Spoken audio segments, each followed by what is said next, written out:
And for years and years, I was always asking myself, why the harp? I can't even speak with my vocabulary with the harp. Why the harp? Why the harp? And it was only in the last few years that I began to understand that the harp has given me the opportunity to experience ambition and what can happen, unbridled ambition, how it can trap you, and to experience also the freedom of flying.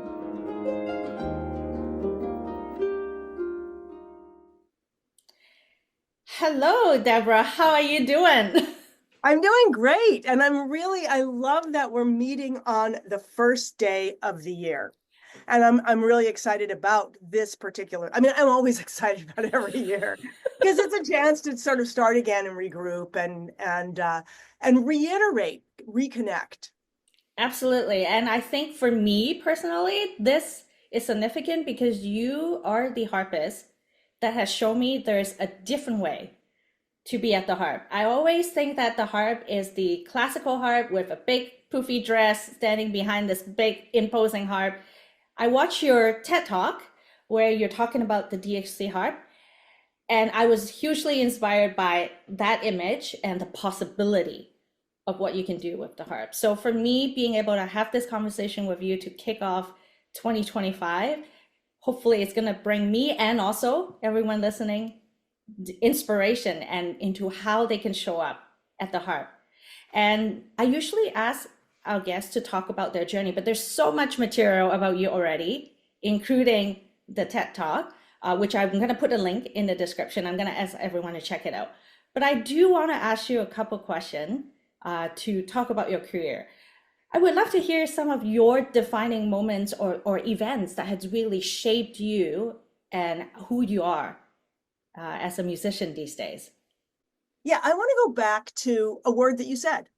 You said the word possibility, that in that TEDx talk, you heard, what I think you heard was me deconstructing the harp, which is what I had to do as well. Because when I first came to the harp, which as an adult, I had a few lessons as a kid, and I'll talk more about, this sort of my seminal experiences in music. But when I came to the harp, I actually was coming to it I thought it could control me in a way I wanted to be controlled. I felt out of control in the person I was, who I'll talk about in a minute, didn't know what direction I was. And I was like, oh, I could be a real musician. Like the harp could make me be a real person, a real musician. And I was really fascinated by developing technique, fascinated with the structure that it gave me. And then at a certain point, I began to, myself began to assert itself. And I think that this is a journey that a lot of harpists have at one time or another, either before they come to the harp or after they come to the harp, that on the one hand, it offers this history and tradition and incredible, technique and development of technique, which is exciting to me, just like because your fingers learn to talk, your body learns to talk. The harp is silent until you touch it. Your fingers are silent until you touch it. So there is this amazing thing, but then at a certain time, you can get stuck in that image that you talked about of the poofy, like this is what it means to be a harpist. I loved that because I didn't know who I was. And I was like, no, I am a harpist and everybody will respect me, blah, blah, blah, until that started to chafe. And that happened over and over again. So then my seminal moments in music, I think, as my very first, I would say, was just the fact that I was given free rein with the piano. I lived with a lot of different relatives. Every one of my relatives had a piano, and I was just allowed to play with it. And nobody said to me that you had to have lessons. So I had building blocks, and I had pots and pans, and I had, a dog, and I had these things. There was no lessons. Nobody was like, and here's the lessons you take to play with a paper doll correctly. And then there was the piano. So there was no difference to me. It was just another thing to play with. And so I think that was really important to me. And when I was a little kid, I would love I love telling stories with music. Stories with music. That's my thing. That's what brings me alive. And I was able to do that immediately. And anybody can do that. I mean, anybody can do it with a harp or with a piano. I mean, you could make sounds on it. But even like when I was a little kid, just playing on the white keys of the piano, for me, there was all this character, you know, this is rain. I mean, that's rain. This is going down. This is darkness. I mean, or this is being down, whether you're playing on a piano or whatever. And to me, those, that just playing that, I could tell a story and have that character. So all that different experience of character, which is what part of what I love in music. So there's 7 principles that I identified as taking you from creative impulse to creative expression. And the first 3 are impulse, structure, and character. And what I discovered is that as a little kid, I had an impulse. I want to tell a story. Or the impulse was, I want to touch that instrument. Or the impulse was, I want to make noise. I had an impulse. Then I had a structure. And for me as a little kid, the structure was a story. That's it. That's all. It was just a story to tell. And then there was character. So there was the character of rain, tinkle, tinkle, tinkle, tinkle, tinkle. There was the character of what it sounds like for something to move down, because it was always like tinkle, tinkle, tinkle, moves down into the secret place or the scary place, meets monster, runs back up. You know, like that was the story that I told. And I could just tell it without knowing anything about music, just clomp, clomp, clomp. And what I tell people now is anyone with those 3 elements can start to be self-expressed, can start to be living in the world of self-expression. So that would be my first experience as a kid, was in having music as a toy. It's great art, but it's also it was a thing I got to play with. So it just like having a towel, you know, that lets you be a, you know, whatever, you know, a superhero, a musical instrument lets you tell a story with music. And it's that, you know, it's that functional in terms of the world of make-believe. That's interesting. It's a complete flip of my experience. Because I grew up in a family where, you know, everyone gets to learn an instrument, but the angle really is to just go and take an exam, right? And so rather than having the impulse and you have a structure and you bring the character, it's the other way around. Someone is telling you, here is the music, this is how it should be like, you do your darndest to make it sound like that. So that actually, I found that experience has been very, very restrictive for me. To develop, because there's no character I'm bringing in, or I don't feel right to bring my own character in, if that makes sense. Well, yeah, it does. And I hear people talk about that a lot, especially when they're playing my music and they're in front of the composer. They're afraid that they are going to do something that was not what I meant. Whereas for me as a composer, so I mean, I'm a performer, I'm a composer, and I also teach. And teach, not just like teaching, it's not teaching how to play the harp, it's teaching self-expression with the harp, because it's such an amazing instrument for that. But also even in my concerts, I'm teaching. I mean, I love to break music apart. I love to figure out what's inside. I love to share that with people. I love to explore it with people. So wait a minute, I just got lost. You were talking about your experience with feeling constrained about bringing your self-expression. And I hear that with people all the time. Like, am I doing it the way you wanted me to do it? And I'm like, it's a blueprint. Surprise me. Take it somewhere I wouldn't have thought you could take it. You know, there's so much here. And one of the first experiences I had as a composer that was really profound for me was when I first wrote The Golden Cage. This was a musical, which we'll talk about later on. I started writing it when I was 19. I went back to school, blah, blah, blah, blah, blah. And we actually performed a very early version of it. And there was an actor who did it. And I heard him say my lines. And I was like, I did not have, I thought that was just a silly line, but the way he said it had so much profundity and so much meaning. That was a seminal moment for me. It was like, whoa, anything can be reinterpreted, can be brought to a new character, a new idea. The simplest thing, one line.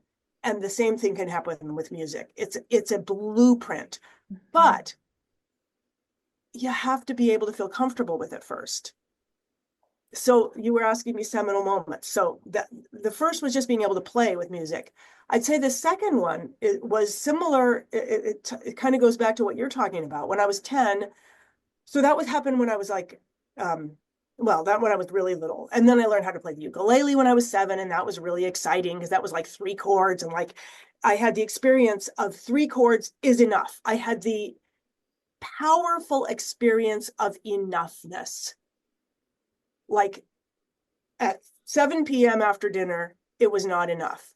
And 15 minutes later, when I could play 3 chords, I owned all of music. As much music as it was like when I could play those 3 chords on the ukulele, and I still remember being like putting my fingers on them. I had everything. It was enough. That was seminal. That something so simple could make the difference between I can't do this and oh, I can do anything I want. Literally 15 minutes. The next was when I was 10. And I mean, all I did was play music and make music, blah, blah, blah, blah. And so my parents were like, well, let's give her lessons. And they sent me up to a piano teacher. And I remember this book, and she opened up this book, and it had a rooster, and it had some little song. And I was like, this isn't music. I don't know what this is, but this isn't music. And I remember at one point I said, and she was showing me how to play it. And I was like, I don't understand. Didn't somebody else already play this? And she was like, yes, many people have played this. And I was like, well, didn't they play it good enough? And she was like, yeah, they played it good enough. And I was like, then why do you need me to do it?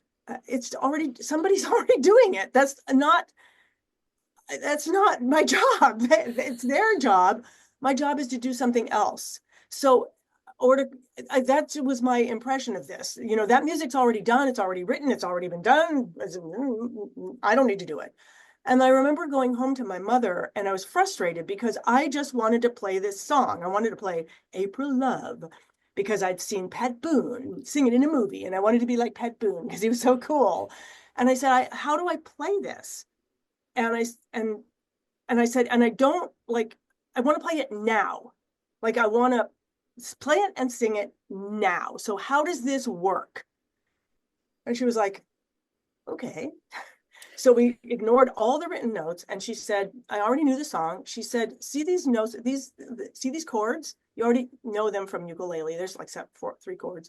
See these chords, each one, the big letter is the root of a chord. Here's how music works. It's got a chord and 1 note, and then you go up this one, and then there's another note, and you go up this one, there's another note. And I was like, oh, that's how it works. I got it. And I got the whole thing. And then she was like, yeah. And if it's a minor chord, it goes up this, and then goes up like that. Okay, you got that. And if it says 7, see, that's the 1, the 3, and the 5. Now you got the 7. And I was like, I got it. Thank God I got music. But I did. That was all I needed. And every once in a while, I've had a question like, why does it say this? Why does it have this flat 9, blah, blah, blah, blah? And she might not have known the answer. She'd be like, just ignore that part. Just do the part you can do. And so that was seminal for me. The difference between like this whole thing of the written world, that's not going to work for me. But this, how does it work? How do you break it down? And then how do you be able to self-express with it? That reminds me of your Baroque Flamenco Challenge, where you break down your piece to Right. the bare bone, and Right. then you teach people how to build it up. And I Right. think it's a similar concept to what you're talking, in that you're really getting into the why and the essence, rather than focusing on all the individual notes that are on the page exactly as it's written.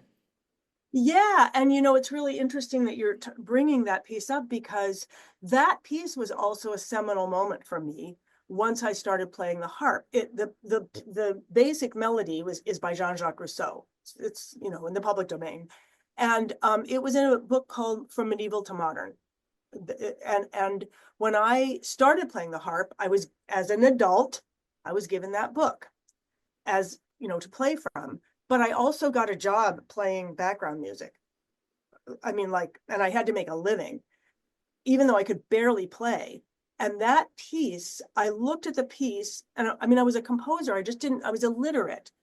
I knew music, but I just didn't know how to read and write it. I don't know if that makes any sense. That it was just a different way of understanding. But so I got it. I looked at it and I was like, oh, I see how this works. There's a little melody, and then there's this second section, and it's got this descending bass line, and I knew what a descending bass line was, and I was like, ooh, I get it. It's like, it's this block and then this block, and if I go back and forth, I can play with this idea, and I can make this thing expand and expand and expand. So that was actually how I entered Baroque flamenco. What is now Baroque flamenco was my entry into improvisation on the harp. And I actually felt embarrassed, like I was desecrating the harp when I did this, but I had to, because I was playing in a restaurant. I knew 4 tunes. I played those 4 tunes, and I tell this story all the time, because this very cute waiter comes over to me. He's got a pitcher of water, and he stands next to me, and he says, and I'm like, oh, he's standing next to me, how cool. And he says, if you play those 4 songs again, I'm going to pour this pitcher of water in your lap. And I was like, but these are the only 4 songs I know. But I realized that I had to then improvise on them. And that is when I started taking what I could do, which was very little, and expanding it with improvisation. So what I teach in the Baroque Flamenco Challenge is basically what my first experience improvising on the harp. Eventually, that improvisation, that simple improvisation, which was almost meditative, eventually it became, as I started composing it, it became this like, oh, how do I create contrast? I'll add rhythm. Ooh, how do I create a cadenza where I can really express myself? And the piece, that little piece, and the way it was constructed has become this, like every time I go to it, it offers a new opportunity and a new way to explore relationships. And anyway, Do you think your curiosity and your ability to kind of find patterns and structure being helpful for you? Because I'm hearing that a lot.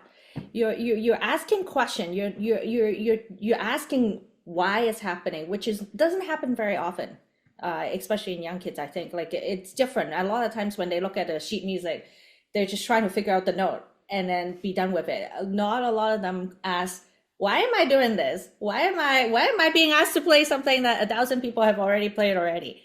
And also I think because of that curiosity, I think it helps you find patterns, and I feel like that pattern has in many ways served you really well. Yeah, I will say that was really important. And the harp. So when I came to the harp, I came to it. I mean, I had a few lessons as a kid, enough to kind of know how it worked. And then I came to it as an adult in my early 20s, because I had gone back to school to learn to read and write music so I could complete the Golden Cage. Like, I didn't come because I wanted to play the harp. But when I started playing the harp, I did early on notice, wait a second, this works. So on the piano, the patterns are opposite. I mean, and okay, the patterns are opposite. Your left hand is opposite of your right hand. So what you're doing with your 4th finger is the opposite of what you're doing with your thumb. And the other thing about the piano is that's super different than the harp is that on the piano, all the notes are there, all the sharps and flats. So you have to imagine what the key is, and then you have to choose those. On the harp, the hands are exactly the same. The pattern is the same. And no matter what key you're playing in, the physical pattern is the same. And when I saw that, I was like, oh my God, this is something I can understand. This is building block. Let's go to another piece, Nataliana, which was the first piece that I wrote. Baroque flamenco was the first piece that I started improvising on, but Nataliana was the first piece I wrote. And it was around that same time, and I wrote it in part because I had to audition for an orchestra, my UC Berkeley orchestra. I still couldn't read music. And so if I were to play something that I was reading or had learned, I would not sound like I could play. I needed to sound like I could play. So if you look at Nataliana, it's all patterns. And when I teach that class in the academy, I break it all down and I show you this is the pattern, look at this pattern repeats, and then this repeats, and then this repeats. And I was able to do it because I had learned one pattern. I'd realized this isn't really in tune, which is fine. I'll just turn if I played one low note, which would start the harp ringing, you play that note, it makes the whole harp ring in that tonality. My harp's in the key of C, I'm playing a D, the pattern is the same. Boom. Here, once I get that going, this creates resonance, and then pattern, pattern, pattern, same pattern, pattern. And what I discovered also is that if I was way out of tune. That's okay. And I even said to myself, tune before this. But this is one pattern. This is the same pattern, but just up a step, then lower, and then here. You know, I don't have it tuned correctly, but I'm not doing anything. Mm-hmm. It sounds like I'm doing something, but I'm just taking a pattern and moving it around with self-expression. I'm taking a pattern and moving it around with self-expression, and it sounds like music. And I'm experiencing music, and you're experiencing music. So, how is that not music? I've got these patterns, but they allow me to be self-expressed. Right. So is this sort of answering your question? It is. And I reflect on when I signed up for the challenge, I had some friends that they call themselves perpetual beginners, or they don't profess themselves to be very advanced player, but they use your patterns and create something that even are surprising for themselves, which I think it's so powerful. Because I think we sometimes get too fixated on some other elements in music that, while they're important, doesn't help us in being who we are, or it's constraining us. Whereas I think the way you are showing people how to play on the harp, and that's why I tell myself I don't look at you as a teacher that teach me how to read the music. There's a million of them out there, but you're teaching people how to be themselves at their instrument. And I think that is a very powerful thing to do, being themselves, showing up as themselves. I want to go back to the way you said it, because you said it, they create something powerful for themselves. Those words that you used, create something powerful for themselves. I mean, like this is the heart, especially, and you describe them as perpetual beginners. In other words, people who love music, and they are coming to it not as hey, I'm going to professional, I'm not going to win this contest. And I suspect that they are coming to it not just to be self-expressed for themselves, but also to create that experience for others. And if we are trying to fit in that block, I mean, and I'm not a harp teacher. You're right, I'm not. There's so many people who are great harp teachers. I had one, Linda Wood. I got to work with her. She showed me technique, but she also understood that I was a composer, and she steered me to being able to create something for myself, that something powerful for myself. She wasn't teaching me improv, but she saw who I was. And so she steered me to being myself. So I was really lucky to have that. So, but you're right. That is what I am teaching. And because I'm often teaching, I'm teaching adults. And I'm usually teaching adults who either have come to the harp late or have in their 30s, 40s, 50s, 60s, 70s, 80s after retirement, or they're coming back to the harp, or they got stuck in perfectionism and it became toxic and they had to leave, and now they're coming back to find a way to express for themselves. One of the things a lot of people ask about is like, well, I don't understand. Like, you've got people who have all this technique, and then you have these people who can barely play, and they're all in the same academy. Like, how does that work?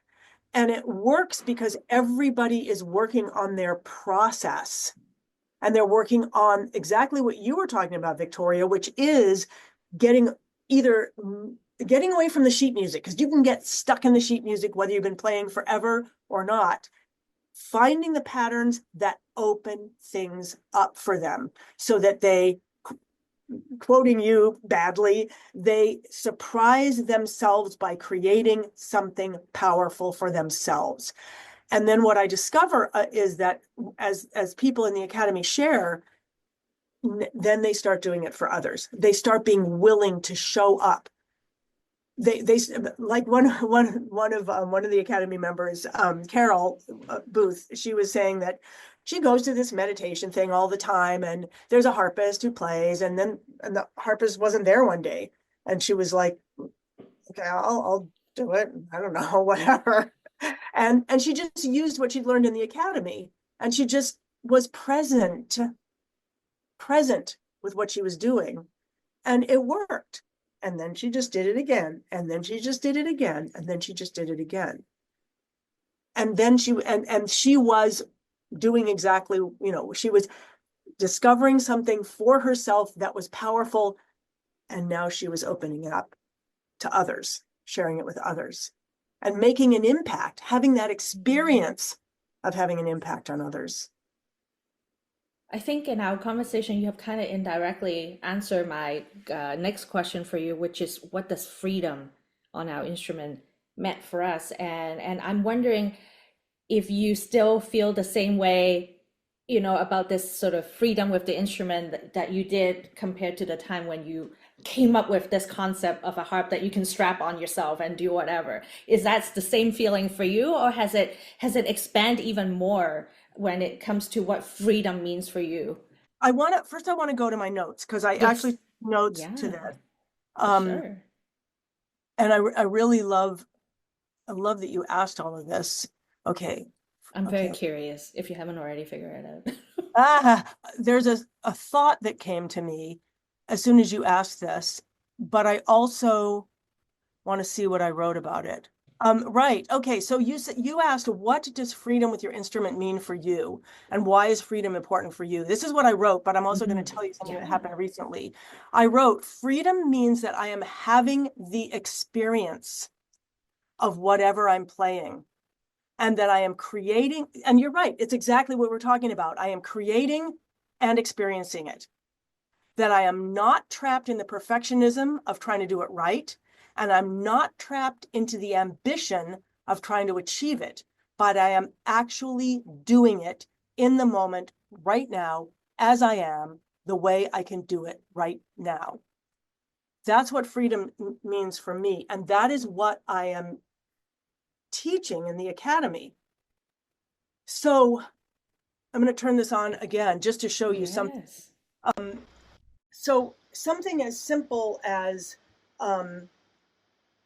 whoops, I'm putting my harp in the key of C. That's a C and a G, and that's a C and an A. That's it. C and a G, and then a C and an A, which I could play like this, and if I wanted to. Super simple. You could play with two hands if you wanted to. And it implies two different harmonies, which doesn't matter, but Again, ignore that it's out of tune.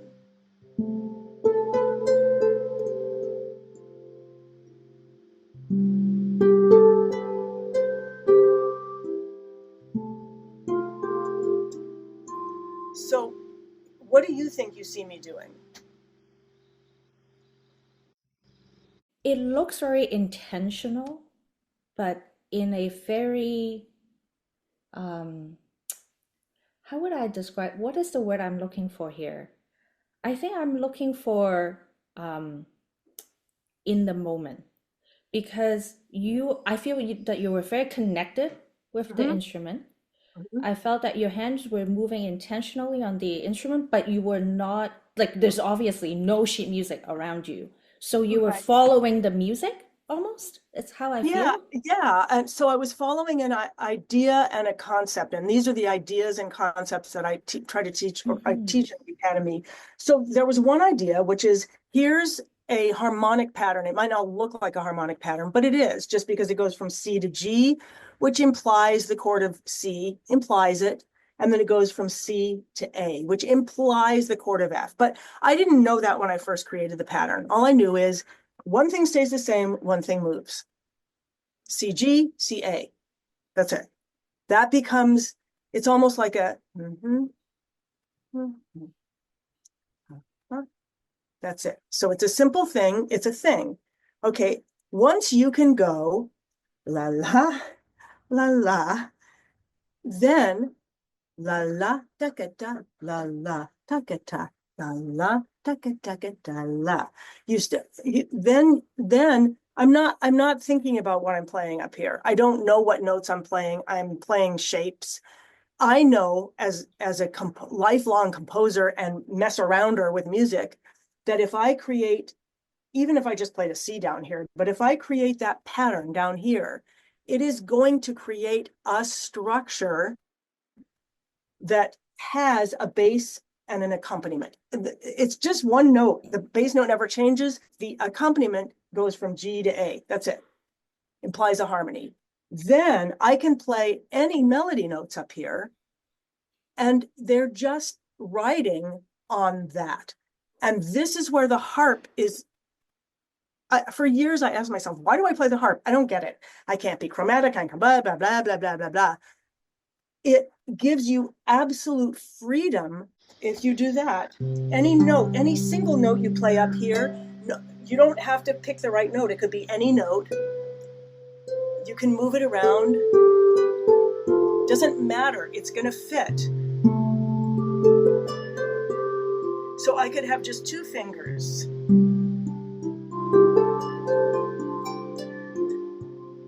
I just keep coming back to this thing. And then I play the gesture of melody. So I might be thinking ground, breeze, bird. Ground, breeze, bird. And the bird might be flying, and notice I'm only playing with two fingers now. I'm not playing anything at the same time. I'm playing a bass, I'm playing a quote accompaniment, single note, I'm playing a melody, bass, accompaniment, melody. But I've also set up a pattern. I'm setting up a pattern for myself so I can be present. I'm not thinking about how can I be interesting? How can I be creative? How can I be interesting? I'm not doing that. I don't do that. I mean, I do struggle with that in other ways. With ambition, we can talk about that. And really struggle with ambition and isolation and all. But I'm just setting up a pattern, and that pattern works for me to be grounded, and it also works for the ear because the ear will hold on, especially with the harp. The harp is so resonant that I am going bass, accompaniment, melody, bass, accompaniment. And the ear is hearing it all together. And you're right, it also has to do with that intention. So What are you hearing? What are you hearing now that's got any meaning for you? I have something going on in my head. I want to unpack perfectionism and how it ties in with what you just did, because I think a lot of times when we think about what is perfect, and I don't believe perfect is a thing, there's a lot of presupposed assumptions about it's kind of like what you said about people playing your piece and they ask, am I doing this right? Right? And those could be true, they could not be true. I remember myself actually asking my teacher when I was studying in Hong Kong. We study a lot of literature, and the teacher will tell you this is what the author means, and I'm like, how do you know? What Right. if this is not what that person thinks? And I think it really gets in the way of us interpreting something, because we're trying too hard to put ourselves in someone else's shoes that we may or may not even know if they're actually shoes. But what you just did there, when you break it down to the basic, Mhm. and I really mean basic because you were just doing it with two finger, but you're using some really grounded rules in terms of harmony, some structure in terms of having a bass and a complement, and then your melody. When you do that and you're making up your own stuff, and you know what, you're the creator of this stuff. And the No one can tell you they're not perfect, because you're just it's right. you. It's you. And Well, yeah. yeah, and you're also, that was another thing. So, for example, remember when I told you about Nataliana, that I wrote it for an audition? I knew there was no way I could convince this person that I was good enough if I actually played something that could be right or wrong. The only way he was going to hear me as being a competent player is if I made something up. He didn't know what it was supposed to sound like, and I was using patterns to be able to be present and play enough notes that it sounded like I was, playing something Debussy-like, because that's what we were going to play. Mm-hmm. And when Yeah, you do that, I think you bring the audience on a journey with you in a different way than, right. say, if you're playing a natural Debussy. Um, yes, yes. And here's the thing that's so interesting. So, when we often the teaching in harp, which is, beautiful and powerful, and it has a huge tradition, but it is all about following in a certain path. And it's the path of being able to play in a traditional style and be able to do all that. And that's great. But most people, at least all the ones I'm teaching, that's not why they're here anymore. They're not here to win a competition. It's irrelevant for them to play something like somebody else. They're creating experiences. So it's the difference between, hey, look at me. Here I am in the spotlight, versus they are creating an experience for themselves and for the people they're playing for. They're creating an experience in which there can be transformation. And that can happen, creating an experience for yourself and others in which there can be transformation. You don't even have to know how to play the harp.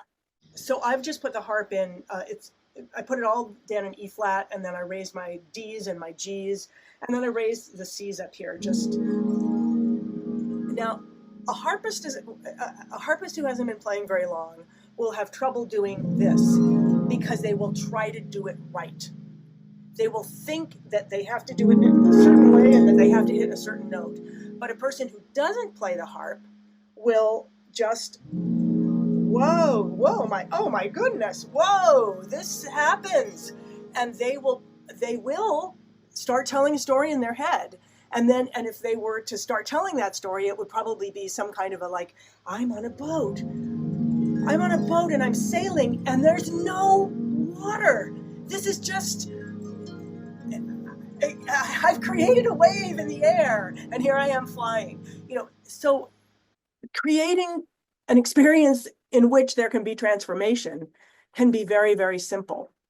Now, at a certain point, people are going to be like, but I'm just doing the same thing over and over again. That's where practice comes in. We're taking on a practice. If I play this, let's go back to the key of C, my favorite key. And I teach almost everything in the academy in the key of C, because I want people to ground. I don't it's so difficult for people to ground and know where they are. And it's very hard to be present and to be expressive if you're not grounding. So if I did this every day,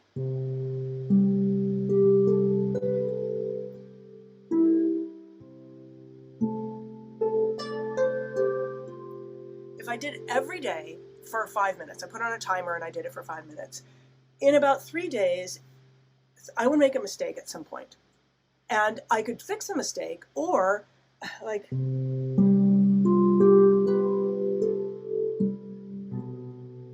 whoa, that's not what I meant to do. But if I let myself be like, oh, that's a different pattern, it will expand. Now the pattern goes in the opposite direction. It went down a note instead of up a note, etc. So what happens is, if you ground, if you actually allow yourself to practice, if you allow yourself to do something you can do versus constantly trying to do something you can't do, it starts expanding you. And it starts expanding from that point of like, I can do this. And this is the hardest thing for everyone in the academy to do. And it's the hardest thing for me to do in my life, to like oh, now I can do that. My first thought when like, oh, I can do that is, oh, now I'm going to do something harder. How do you stay in that space of enoughness and expand, right? Like going back to that ukulele free chords that brings you so much than you could imagine. Yeah, thank you for asking that. So first of all, I did a meditation for people in the academy on being enough, I did it right at the end of the quarter, and I actually just posted it on my blog, which was very scary for me, because in the academy, I'm, that's where I'm most vulnerable, because I can't teach anything that I'm not struggling with myself. I can't teach from a place of like, oh, I have this all together. I have to teach from a place of like, yeah, I get it. I struggle with that too. And perfectionism is a crippling thing for me, and it has crippled me. And so I get it. And I have my own coaches who are working with me with perfectionism. So how do I deal with the enoughness? So I made this meditation for myself and for everyone in the academy. And a lot of them said, I'm just going to listen to this every morning. So being that enough. So that's one thing. The other thing is I use AI in really weird ways sometimes. So I went in AI and I was like, AI, years ago, I wanted to figure out, I was having trouble practicing. I couldn't figure out what to practice. So I made this thing called the modulating warm-ups, where it lets me, start, it has like a 20-minute thing, and I'm done. And I've touched all the food groups of what I'm going to play. I'm done. I'm warmed up. I want the same thing for my spiritual practice. I try to figure out what I'm supposed to read. Am I supposed to meditate? Am I supposed to read? Blah, blah, blah, blah, blah. I want to be able to go there and in 15 minutes, touch all the food groups of spiritual practice. And now I'm spiritually fit for the day. And AI came back and was like, that's fine. Do this for 5 minutes and this for 3 minutes and this. And I read it. And the minute I read it, I thought, wait a minute. I have written songs for myself, many of which are very simple. And so I don't sing them because I don't know what to do with them. These are my spiritual practice. Going to these things every morning as a practice and playing them, this is my spiritual practice. Oh, because I think I said to AI, and it would be great if in the spiritual practice I'm playing music too. So it probably mentioned something like that, but I realized you have this already. And so that day I started playing these songs, and I was sobbing, and I was like, because I realized these songs were speaking. They were my beseeching self, beseeching myself in life to be heard. But what did I do? Squash them down and try to do something fancy. Am I answering your question? Yeah, and it's so interesting you say that. I totally see how being fancy and being overly creative, if you will, is our tendency. We think we need to, if we did A, we need to do A and B. If we have A Yes, and B, let's do A and B and C. Why not, right? right, But yeah, that moves the goalpost for us every single time when we achieve right, something. And to Son Akers' work, if you move that goalpost too often, you will never achieve happiness. right. You'll never achieve enoughness. Right. And then you're just constantly, every time you're performing for someone, you're not present. You're just trying to play the notes that you can't play or prove something. And I did that a lot. And the Nightingale was a huge wake up call for me. So when I wrote the Nightingale, I didn't, it was just, I just wrote it. I didn't think about it. And I didn't sing it because I didn't feel that it showed me. I didn't feel like I could do anything with it. It wasn't Baroque flamenco, I couldn't show how good I was with it.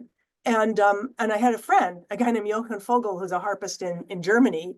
And I remember one night he was just like, if you do not play that song, I will kill you. I will kill you. And I was like, but I started singing it. And when I began to understand that it wasn't about how good I am, and I remember the night, it was like this come to Jesus moment when I was like, I played a big show and then I played the Nightingale. And that's where people just like, yeah, I could tell it was just complete. Like when I ended it, they didn't even clap. There was like absolute silence in the room. And then, when I finally damped it, and then there was just this thunderous applause. And it just kept going and kept going and kept going. And I remember that night I came home and I was like, are you kidding me? I was saying this to myself, are you kidding me? I spent all these years learning how to be fancy and flashy, and this is the song? I could have done this when I was 12 before I could even like play the harp. And then I still tried to make it fancy. And I was working with a conductor with an orchestra, and it was someone like Doc Severinsen. I mean, it was someone who was really experienced. And he turned to me and he said, stop, don't do anything with this song. Sing it like a child.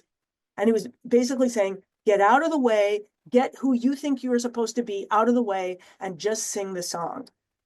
And that was one of the hardest things for me ever to do, to actually allow myself to show up in that song, in the simplicity of the song. But I realized as long as I'm trying to show off, which I love doing, and I love show offs, and I will continue to show off for the rest of my life because I love it, because it's so fun.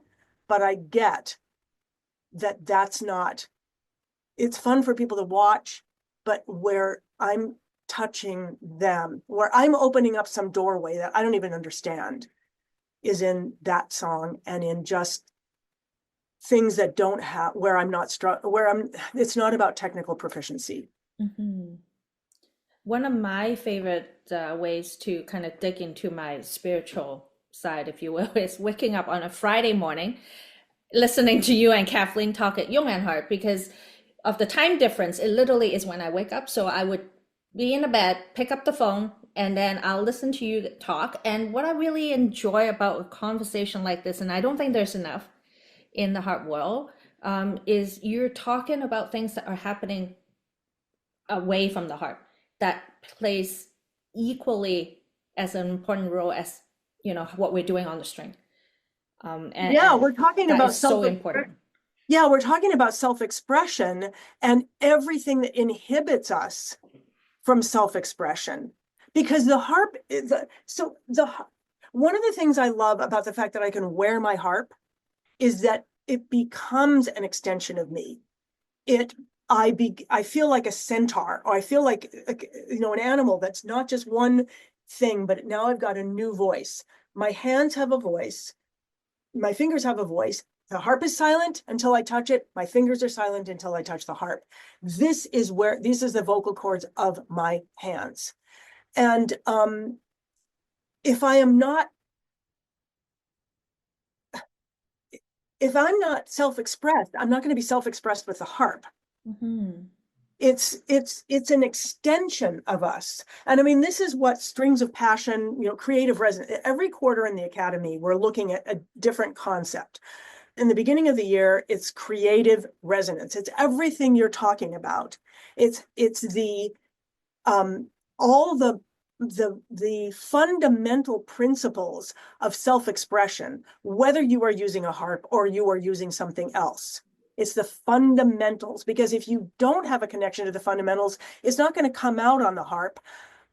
Although the harp can be an amazing vehicle for letting it out.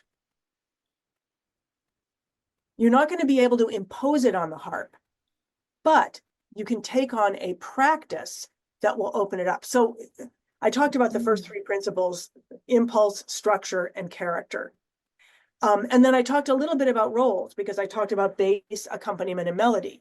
So, I mean, you can play lots of music without bass, accompaniment, and melody. I mean, but if you, once you start I mean, like I'm playing music, well, you won't hear it but when I'm playing notes, I'm playing music, right? But that doesn't have bass. There's three roles: bass, accompaniment, melody. You don't have to play them all, but they're there. Anyway, sorry, blah, blah, blah. I get excited about that. That's the fourth principle. That's where the music kind of opens up the complexity to there's more than one thing going on. But then the fifth principle is practices and practicing. So we practice to get something right, but we take on a practice to let it get to us. Now, why am I saying this right now with such sense of significance? I feel like it has something to do with what we were just saying. It is, because I think there's no hard and fast rule for anyone to help us sort of bring that inner self out to the world. Yes, right, And it takes a practice. It's about the process of staying with it and being willing to right. trust the process. I think that's where, for me, this is going anyway. Yeah, and to suspend your disbelief in yourself, Mhm. to suspend the disbelief. Just like when you go into a theater, you suspend the disbelief. I'm in a theater. No, I'm in Rome. You suspend that. You have to suspend your disbelief that everything is about whether you're good enough or not.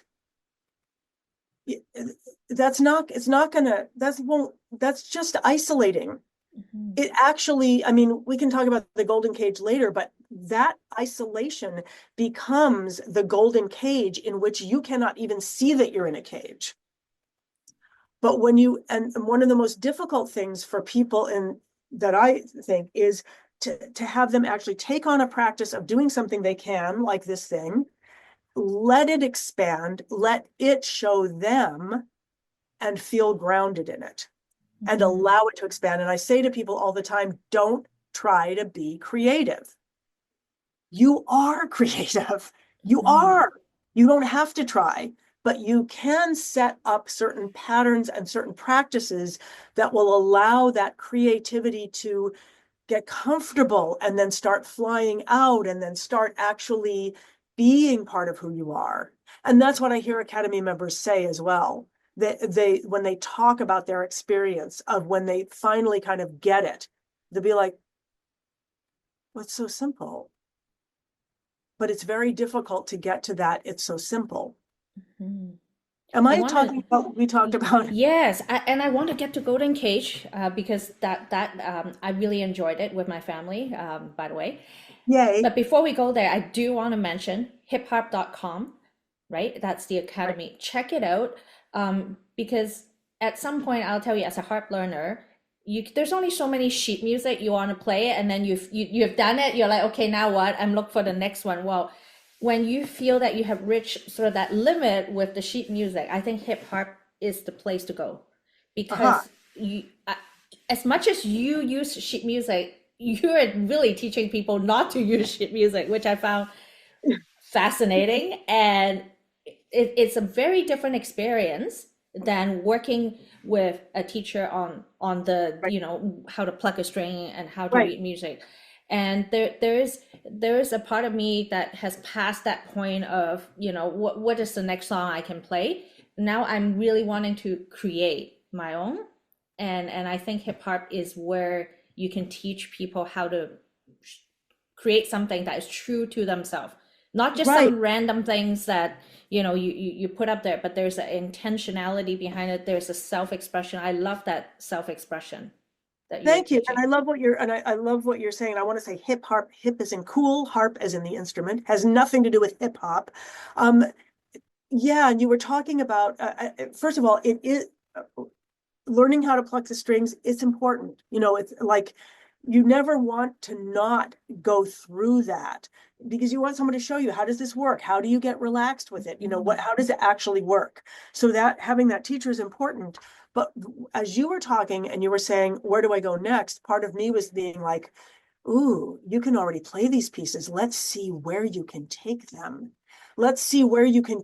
So when we're working in the academy, we're not just working on like, get rid of all the music you play and go over here. A lot of it is, how can you be much more self-expressed with what you can already do, the pieces you already play? How can you use improvisation to create an introduction for it so that instead of just, hello, I can play this piece, which means that people are observing you, you are creating an experience where you use the piece as a vehicle for them to go to a transformed place or to go to a new place.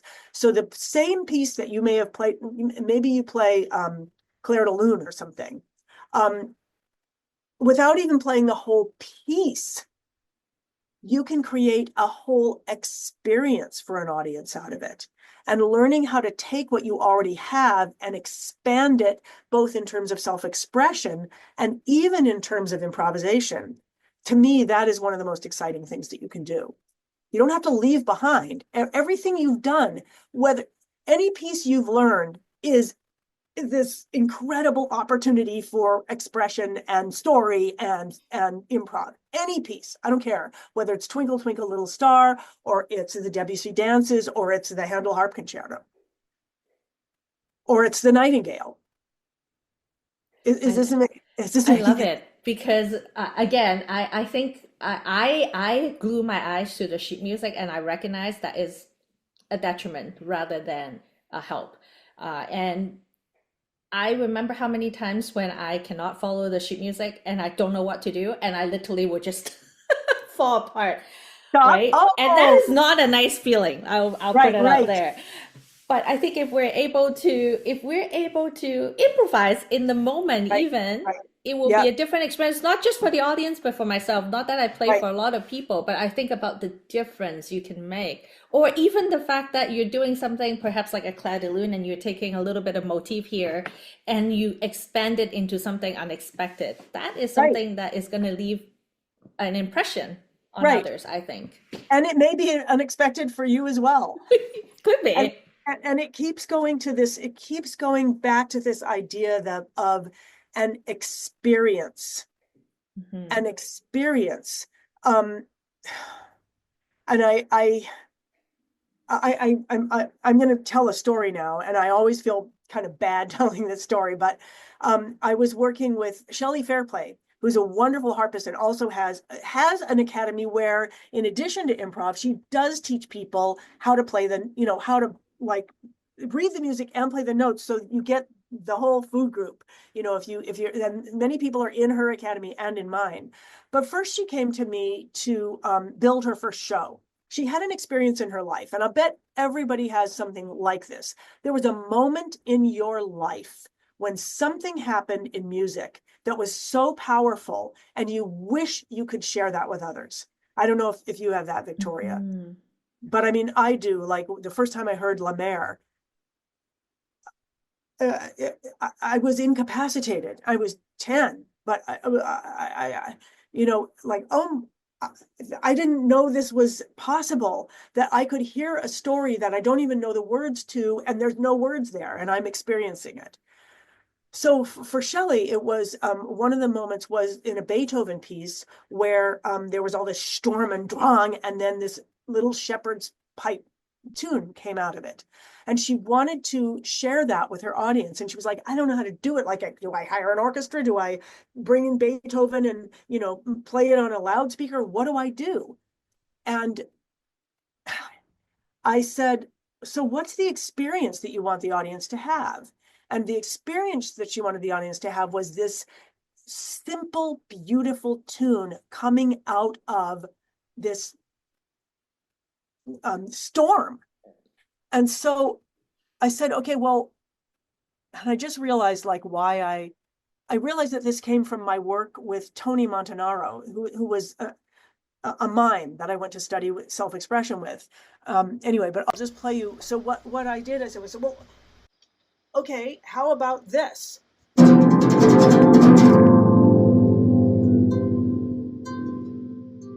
Like, is that not storm and a melody coming out of it? And she was like,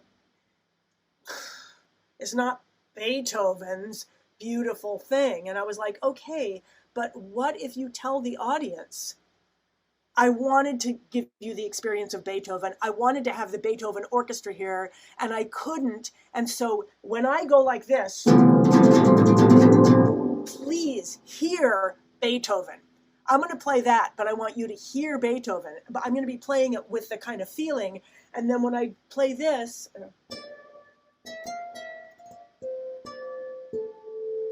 or I don't even know what the real melody was, I want you to hear that flute. And by engaging the audience in the experience, not only do they have the experience, it becomes way more human because the audience gets to hear, I wanted to bring Beethoven, I can't, so I'll do this. It's funny. And so it combines humor and pathos and experience. And I don't know. And so that's what she did in the concert. So what are you hearing? You remind me of, I don't know if you remember, Laurie Papajohn had workshop a piece, Girl in a Red Skirt, with you. And I played a piece recently, and there was some really dramatic strumming and whatnot. And it was so fun because it gives me the experience of playing in a band without having a band. And every time I play that piece, I will hear my husband just tapping his foot away because it brings him to that place of, dance and sort of drama, if you will, right? Yes. So, and I don't play it technically perfect. Like I would be plugging the bass and there will be some, random vibration, but it's all part of the music. Right. And frankly, no one actually cared that I wasn't plugging the chord perfectly. No, I mean, it's really funny because you mentioned that. And in Baroque flamenco, I wrote out this cadenza the way I played it.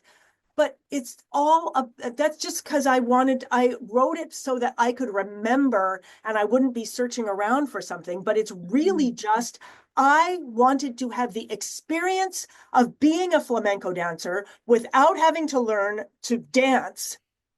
And I want to do it now. Kind of like when I'm a kid and I'm like, I want to know, how does music work? And I want to sing this song and I want to feel like Pat Boone now. Yeah. How do I do that? And instead of somebody saying, well, you can't really, actually, you have to spend 25 years learning to blah, blah, blah, blah, blah. No, but my mother says, okay, well, here's how you could have that experience. And that's what I'm hearing you did. So to me, the fact that you're saying, and I didn't play all the notes right, I'm like, right, because who cares? That's not, and what was the piece?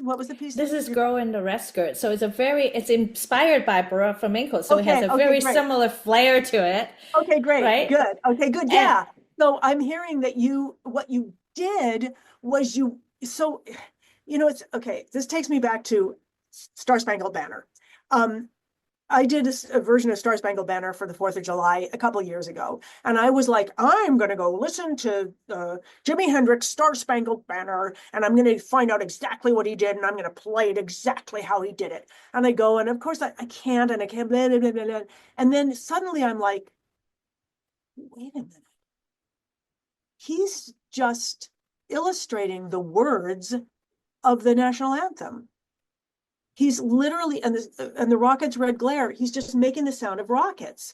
So I don't have to go figure out the notes that Jimi Hendrix played. I can go back to the source and do the same thing that Jimi Hendrix did. In other words, take the words of that piece and illustrate them on my instrument. So that's how I did it. And people will say like, oh, you sounded exactly like Jimi Hendrix. Well, if you go and look, I didn't, but I did. And that's what I heard you just say, that you went to the heart and the soul of what she created, and you recreated it in the way you could without being like, I got to get every note. You actually went for the experience. And that is a very liberating and powerful experience. That's right. And it can be very, very, very difficult for us to do that. And I remember doing it, when I was first learning harp as an adult. And I remember seeing Debussy. And I remember, Debussy was like, I literally had dreams about meeting Debussy. That's how much I loved Debussy. And I remember like, oh, I'm going to play this correctly in the way that, and nobody will have ever played, like, it was some kind of big arpeggio, and it was like 4 and 4 quarters in the space of blah, blah, and then 7 and then 12, 15. And I was going, I'm going to count it out and I'm going to do it. And I spent all this time doing it. And then it was later on when I, as a composer, hearing other people play my music, playing what I wrote and being like, could you please play what I meant and not what I wrote? Like, that was the best I could do to write this. La, la, la, la, la, la, la. Like, how do you write la, la, la, la, la, la, la? So why am I saying this? I do want to say that I'm struggling with this a lot now that I'm writing a lot more music out with the Legacy Project team. A lot of times we are being like, how do you write the thing that you did? You need to put little like phrases along the music, kind of like what Seti have done with his music. Yeah. Well, we finally realized that we need to have a living glossary. So, like now we can have a website where I can show what it is. We do the best we can with the music. But the beautiful thing that I kind of want to go back to is this: when you go always to that idea of creating an experience for your audience and yourself in which transformation can happen. And it might sound highfalutin in which transformation can happen, but that just means that you're present. You're not controlling it. You're not trying to be right. You're not fixing mistakes. You're not making, you're letting it be. And what I'm hearing is that you did that with that piece, and you experienced it, and it was liberating. So you were asking me about freedom. You've experienced it. And how would you describe what you let go of? I have to say perfection. I think perfection is what I have to let go of, because I realize perfect in a very limited meaning is actually not perfect. I think for me, the perfect came when I am free and I am having a time of my life in front of the harp playing this piece. And I remember there's this cadenza where I think Laurie said, attack the string. I'm like, how would I attack the string? Hold on, let me think about what DHC would do. And I just went at it. I'm like, wow, this is so much fun. It gives me a lot of calluses, but so fun. And also give me the time and the space to be with the instrument rather than being fixated on what's on the page. And I think that is so important for me. What I'm hearing, the word I keep hearing from you is presence, that I'm able to be present. Yes. And I also heard you say, instead of thinking about how is it written on the page and how can I do it right, you were like, okay, wait a minute. What does it mean? What was the person who wrote that down? What was the thing they were trying to express? How can I express that in my own way at my level of ability? And then you said, and it was fun. And this is what happens when people are like, oh, wait a minute, that thing is gone. That was like, you have to do it this way. And then you're present. And then it's almost like you're opening up a doorway. You are. You're opening up the doorway for others to experience that through you. Yeah. And that is a very good segue to Golden Cage, because I think You said you have to open the door for yourself, and sometimes some other people open the door, but a lot of time we have to Yeah. open that door, right? But talk about golden cage, because I think we are sometimes our own worst enemies when it comes to being free. Uh, I would say not sometimes, pretty much always. All the time. All Yeah. right. It's funny that you should ask about perfectionism with the golden cage, because, and let me just say for everybody, the golden cage is a musical, has no harp in it yet, although it might eventually. It is a story. It's almost a mythical story. It is a mythical story that came to me when I was 19, and I was sitting at my piano and I was thinking, is my life going to be about security, or is it going to be about freedom? And suddenly there was these two characters, and they were on either side of a golden cage. One wanted into the cage. There's a flying creature wanted to get into the cage. There was somebody in the cage who wanted to get out. And they were each kind of yelling at each other about, like, the one on the outside was like, being in the cage is so cool because you have everything and you're secure. And the one on the inside was like, yeah, being on the outside of the cage is like, where I want to be. So that's just what they were talking about. And I realized it was a musical, because everything is a musical to me. And I started writing this piece, and it's actually the reason I end up, and I'm going to come back to the perfectionism in a minute. It's the reason I play the harp today, is because I sat at the piano, I started writing this piece, I realized how complex it was, and I would have to write it down. And I was a very advanced player who had was illiterate. I couldn't read and I couldn't write. So I couldn't write it down. So I went back to school to learn to read and write music. While I was at school, I started playing the harp because they had a harp in the band closet and they needed a harpist, and I'd had a few lessons as a kid.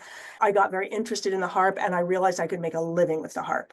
So I actually started playing the harp so that I could support myself as a composer, because I saw that making a living as a composer, if it took me 3 years to write this piece, I wasn't going to I couldn't make a living in that meantime.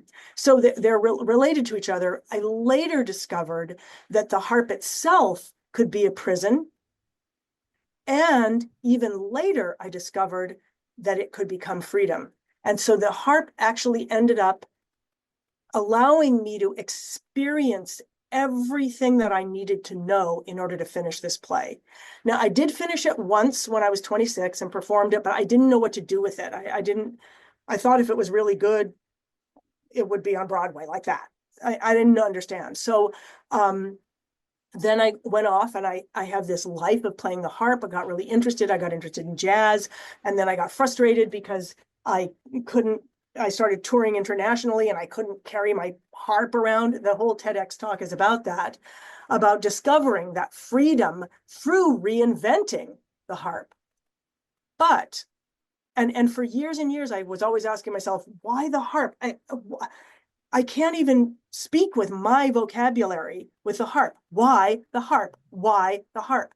And it was only in the last few years that I began to understand that the harp has given me the opportunity to experience ambition and what can happen, unbridled ambition, how it can trap you, and to experience also the freedom of flying.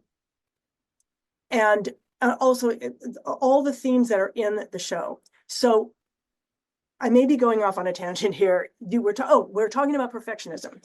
So I'll just bring you up to the last couple of weeks. I think about the Golden Cage a lot because these two characters, in how they manage to ultimately release each other. The character on the outside has had a lifelong ambition to be in this cage. This cage is the ultimate symbol of security for these bird people. He's a bird person. This person in the cage doesn't know who she is, doesn't know how she got there. She's just trapped. And ultimately, the story is how they liberate each other. And it's essential that they liberate each other, but they're each trapped. It doesn't have to be he and she. It can be any people of any age, any race, any gender, any body type. It could be done with anybody. But I'm just going to say he and she. He is trapped by ambition. She is trapped by isolation. And So I'm always thinking about these two themes of ambition and isolation, because they're also big deals in my life. So I was talking to AI the other day, like you do, and we were talking about Mary Shelley's Frankenstein because I love it. And anyway, blah, blah, blah. I'm writing about it. And I think, just curious, like, what would you have to say, AI, about the themes of isolation and ambition in Mary Shelley's Frankenstein? Like, I don't know if you do this, but I'm like always, I'm curious. What does AI have to say about this? And I read it, and then at the very, it said, Victor Frankenstein is he creates he is monstrous. But don't get me started talking about this thing because it's so deep to me. He's ruled by ambition, and the creature becomes monstrous through isolation because Victor Frankenstein won't give the character a mate. Again, stop me because I'll talk about Frankenstein forever. But when I read what AI says it explores themes of isolation and ambition, and Mary Shelley writes it in the middle of the Enlightenment or something like this, in an age where human connection is discovered as being important, or something like that. It's much more erudite than that. I'm like, wait a minute. Here's these three themes from my show: isolation, ambition, and how they trap you, and the fact that it's human connection that actually makes that trap go away. And I began to understand that these themes of the golden cage are universal in some ways.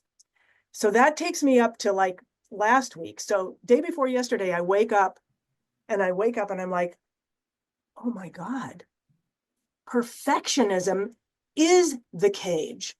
When she's in the cage, she cannot, from the outside, the cage looks invisible. It looks like this beautiful thing. He can't see it. From the inside, it looks like cement and iron. What does it look like inside perfectionism? It looks like whatever you do, it's not good enough. You're trapped in it not being good enough. Just no matter what it looks like from the outside, you can play this beautiful thing. It moves somebody else. You see it as being cement and iron and awful. And I began to understand that probably what I was dealing with as a kid, and I had no idea how to talk about it aside from through these metaphors, was the beginning of an ambition that would ultimately trap me, and a perfectionism that would isolate me.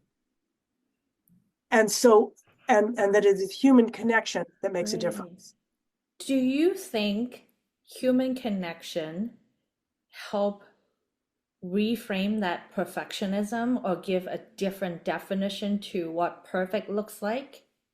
Do you think it helps in breaking down what we perceive as perfect through connecting with others? I think the issue is, and it kind of comes back to what we talked about right in the beginning, which is if you go out there and you're performing and you're like, look at me, look at me, that is, you'll never be perfect enough. It's all about perfection, or the attempt to be perfect. Mm-hmm. But if you are if your commitment is to create an experience for yourself and others in which transformation is possible, there is no perfection in that. That is about human connection. Perfection has nothing to do with it. Ambition has nothing to do with it. Everything that we see in the outside world about how good you have to be or how many contests you have to win, they're not in that equation. Mm-hmm. The equation itself, that you have to be good enough, or that you have to be ambitious, or that you have to be famous enough, or whatever it is, that's the trap. But the key is that that's not what it's about. And anyone at any moment can shift that. And especially a child can do it, of course. But as we get older and older and older, the older you get, the more experience you have, the more things you've failed at, the more things you've gone through, the more you've seen. And you have that, if you can then break with that perfectionism and that ambition, and you can actually get to that point of human connection, you can open anything for anyone with a single note, because you're present and you're not in the world of creating that cage or looking for that cage or hiding in that cage, but you are in the world of creating an experience for yourself and others in which there can be transformation. And that experience doesn't have to be complicated. It doesn't need to be fancy. It doesn't No, need to be full of no, flourishes at all. no, because you've experienced it. I mean, it Mhm. happened to me the other day. I was running down the path and I saw this heron in a little sewer runoff. And I was like, whoa, that's amazing. And I took my phone out and I looked at the heron and I was like, oh, wouldn't it be cool if that heron started flying? Like, that'd be so cool. Should I throw a rock at it and it'll fly? And I was like, nah, don't do that. And so I went on and I thought, wow, it would have been so magical if that heron had just flown. And then I thought, that is like the easiest thing in the world for the heron to do. Like, it's nothing. It was just a flown. But for me, it would have been magical. And then I thought, maybe that's what it's like when people see me next to the harp. They think, oh, if she just plucked a string, it would be magical. It would be the easiest thing to do, but to them, it would be magical. Mhm. If I was being natural, if I was being there, if I was having fun with it, if I was like, I mean, even if I was playing, I mean, you can imagine that if I was next to the harp and I was like, I mean, like, I don't even have to play to, to have a conversation about it Mhm. with people, to open it up. Does that make sense? Yes. And I do agree with you. Golden Cage has some really universal theme, Right. and it is really interesting how my young kid, when they look at it, and they're able to pick up on the symbolism and part of the storylines and whatnot. So it is something I think anyone at any age can watch, and potentially at different stage at your life when you Right. watch it could bring you a Yeah. different reflection depending on sort of what you're experiencing.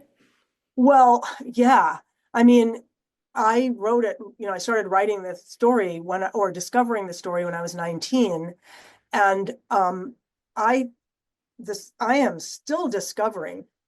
I mean, I wrote it and I was living with it for decades, but I am constantly discovering, just like I had the discovery the other day of like, oh my God, the cage is perfectionism. And there's all kinds of moments. The other day I was like, I don't understand. Like, this happens in the middle, and the characters are professing their trust to each other. And then the first thing that Boris does is lie. Like, and all mayhem, everything gets destroyed and blah, blah, blah, blah, blah, blah, blah. And yet that is the fastest route to transformation. Like, what is that all about? And then I looked at it and talked to my therapist and blah, blah, blah. Like, what is this? What is this? And I mean, I talk about the show a lot with my therapist because I'm like, at this point in the show, and now I'm falling off the cliff, and now I'm in the cave. But at that moment, I was like, oh, wow. The fact that they experienced trust for a split second changes everything. It doesn't matter what happens after that. They can lie, they can cheat. What they have experienced trust, and they will transform. It they will become the true, who they truly are. It will happen. And no matter what it looks like from there, no matter what it looks like is happening, that's going to happen. And so I started looking at that in my life. So where can I experience trust, knowing that it is a catalyst for transformation? Mhm. So yes, and the thing is, the characters are whimsical, so it's fun for kids to enjoy it. I remember when we very, very, very first did it, there were kids in the front row, and I loved that because the show brings up questions that I didn't even know how to ask as a child. questions about existence, not questions about sex, which I also didn't know how to ask, but because it's mythical, it opens up this, like what is existent? Like what if I get lost? I mean, is life about freedom or is life about security? I mean, you don't even know how to ask that. But those questions become important at every single part of your life. And I keep revisiting them. It was a Mhm. different question, a different way of asking the question initially. I thought, do I go out and do this in the world or do I do? And now I'm like, whoa, wait a second. Like you said, the journey's in here. Where's the freedom? Where's the security? It's in here. And the beautiful thing for me is that I got to literally experience, I still get to experience being characters of the Golden Cage, experience the experience of flying with the harp. Just like you just said a minute ago, when you experienced playing that piece that Lori Papajohn was showing you, did it feel like flying for a second? It's better than flying. It's exhilarating, Yeah, exactly. right? Yep. And it has to come from here. No one else can show me that Right. unless I truly believe in it. Right. Right. Yes. And you suspended your disbelief that you're not good enough, that you have to be good enough, and you actually just did it. And that's what I'm working on in my life always, and that's what I'm teaching in the academy. And it's one of the hardest things. We It all think is. we have to do this thing, and then every once in a while someone will have a breakthrough. And I remember someone had one the other day, and she was like, okay, so I took a bunch of snippets. So I give people these little tiny snippets, just like I showed you in the beginning. That's just a snippet, a concept. She said, I just took like 4 snippets and I put them together. Like, can I just play this for you? And she played me a video and she said, is this music? And, we all looked at it and we're like, yes, yes. And she was like, oh, because it wasn't hard. And what I think is that it wasn't so much that it was music, but that being able to be present, she was a musician. And in her playing it as a musician, it was music. That is important. I think that that is a really good framing. I often ask myself, why do I play the harp? Much like you, right? Like, why does music matter for me? And I don't think doing it for others is the right answer. Never is the right answer for me anyway. Mm-hmm, mm-hmm. Um, I want it to be something for me, but that is a very big question to ask. What is in it for me, right? Yeah, well, what is in it for you? I mean, well, you've talked about it. You talked about feeling that freedom. Hmm. You've talked about wanting to, okay, you've gotten to this place with your music. Now what? Like, do you do more of that? Hmm. Or is there more in that song? I mean, that's one of the things, for example, that I love about Baroque flamenco, which has had many different permutations in my life. It was one of the first things I played with, one of the first improvs, and it keeps opening and it keeps opening and it keeps opening and it keeps opening. It keeps opening in different ways. And the most recent way that it opened is that with the Legacy Project team. So it's part of a concerto. It's the third movement of a concerto with orchestra. But like, who has an orchestra? So we spent 2 years writing the whole thing, all 3 movements, so they can be played on harp. And so now it's opened up yet again to this new place. So this one piece keeps opening and opening and opening. Hmm. Same with the nightingale. When I did the meditation the other day, I used the themes of the nightingale within the music, and I just was improvising with it. So the piece itself is not a new piece, but it's a completely new experience with it. I want to ask you about the legacy project team and Yeah. also how to support Golden Cage. But before we do that, I want to say, I think for me, a transformative moment when it comes to finding the answer to what is in it for me was when I hear about how you have talked as though the harp is an extension of yourself Right. rather than something that is just sort of being here, Yeah. not attached to me in a meaningful way. When I find a way for the harp to be an extension of myself, and that could mean I am taking my other aspect of my life into the harp. Right. So it's not just strictly playing a pretty song, but can I take a cool photo about it because I love photography? Can I Hmm. create an experience with my friends with the harp because I love sharing time and space with people I love? Then that's when I can feel that this is why the harp is important for me. So thank you for that sort of image of thinking about the harp as an extension of yourself. Yeah, and I love what you said. What I heard is, so I think as you were speaking, I was saying, right, it's a vehicle for self-expression. But I also heard, because you described all these different ways that you would be self-expressed with it, including photography.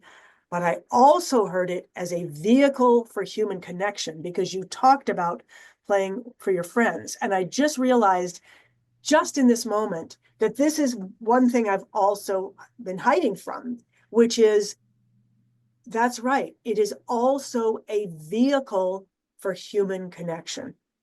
I I think when at the beginning of my career, when I started being like, oh, I'm going to play jazz, I'm going to play this, I'm going to do this, I was using it as a vehicle for um, ambition and achievement and oh, look at the cool things I can do and just exploring that. And then as I've gotten older and older, and especially as I'm teaching people and I'm seeing what's meaningful and not, now I'm experiencing it more as that vehicle for self-expression and revealing myself enough to also have human connection. And it scares me. That scares me. When I finish the meditation, which people can, if people go to my blog, they can see it. It's just hip isn't cool, harp is in the instrument.com/blog. You can see that meditation on being enough.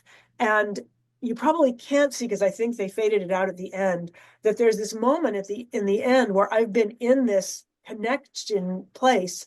And then I'm like, oh my God, I'm coming back, Like they've just seen my inner self. Help! I mean, that's what's going on in my head. But but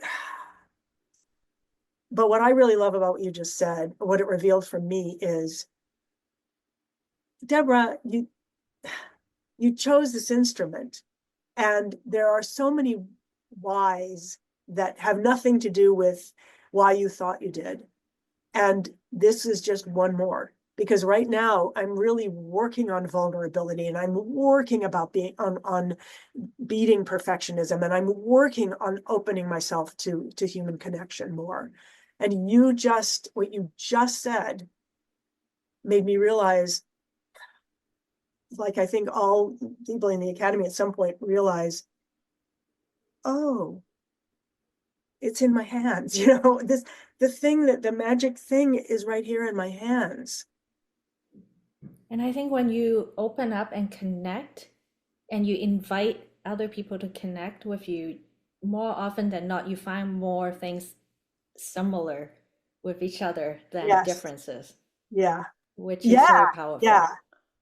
I mean, there's definitely been scary moments in my life when I have opened up through the harp, where somebody did something that shut me down for years.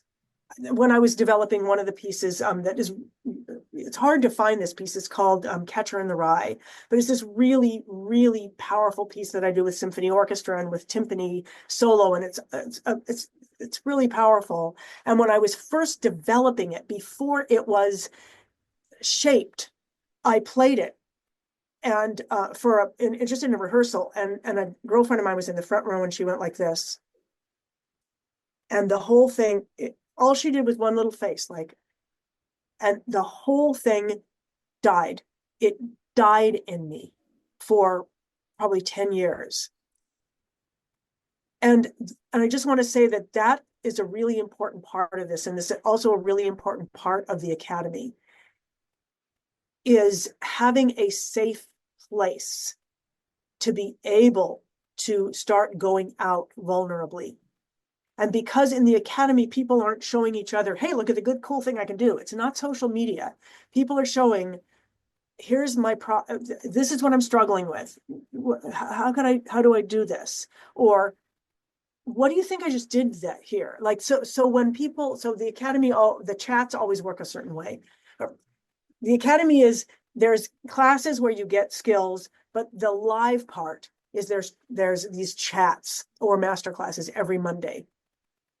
And then there's an office hours and catch up coaching. Like there's 4 times for people to be live together. But in the chats, first I teach a snippet. So I'm teaching them a little thing, like kind of like showed this morning. Sometimes it's more complex. And then in the second part is always people sharing their homework or their projects. And they're sharing 90 seconds of something they're working on with questions. So they're learning how to shift from look at what I can do to I'm asking for coaching on this. So they're literally showing what they're struggling with, not what they can ace. And being in that environment with other people where you get to see their process and you start to understand that what you see out there in social media where people are judging it or not judging it, or that's great, or blah, blah, blah, blah, blah, blah, blah. We learn in the academy to get out of assessment. You're not assessing, is this good, is this bad, is she better than me, is she worse than me, did I like it better the way she did it before? You stop that. You drop that. You literally, like, we take a thing, take this, drop it on the floor. Oh, I'm not going to drop this. Like, my God, let me take a pen. We practice, take this. This is your judgment. Drop it on the floor. Okay, that's what you have to do every time you start being judgmental or assessing yourself or others. And then you are looking from discovery. What did they share that lets you discover something about yourself? And how can you then take that to the creative bank? So I feel like I'm far afield here, but I'll just keep going. I learned these skills from, I couldn't find a harp environment where I could learn these things. So I went to everything else I could find. I worked with a mime who talked and didn't wear whiteface, but it was all about, get out of the conventions and what is physical eloquence? How do you speak with your body?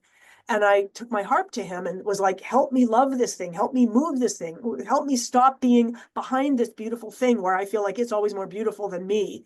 So I went to him, and that's where I learned things. And then I also was in a musical theater group where I learned how to get rid of assessment and be able to give people feedback on their work in a way that gets them where they need to go instead of your opinion.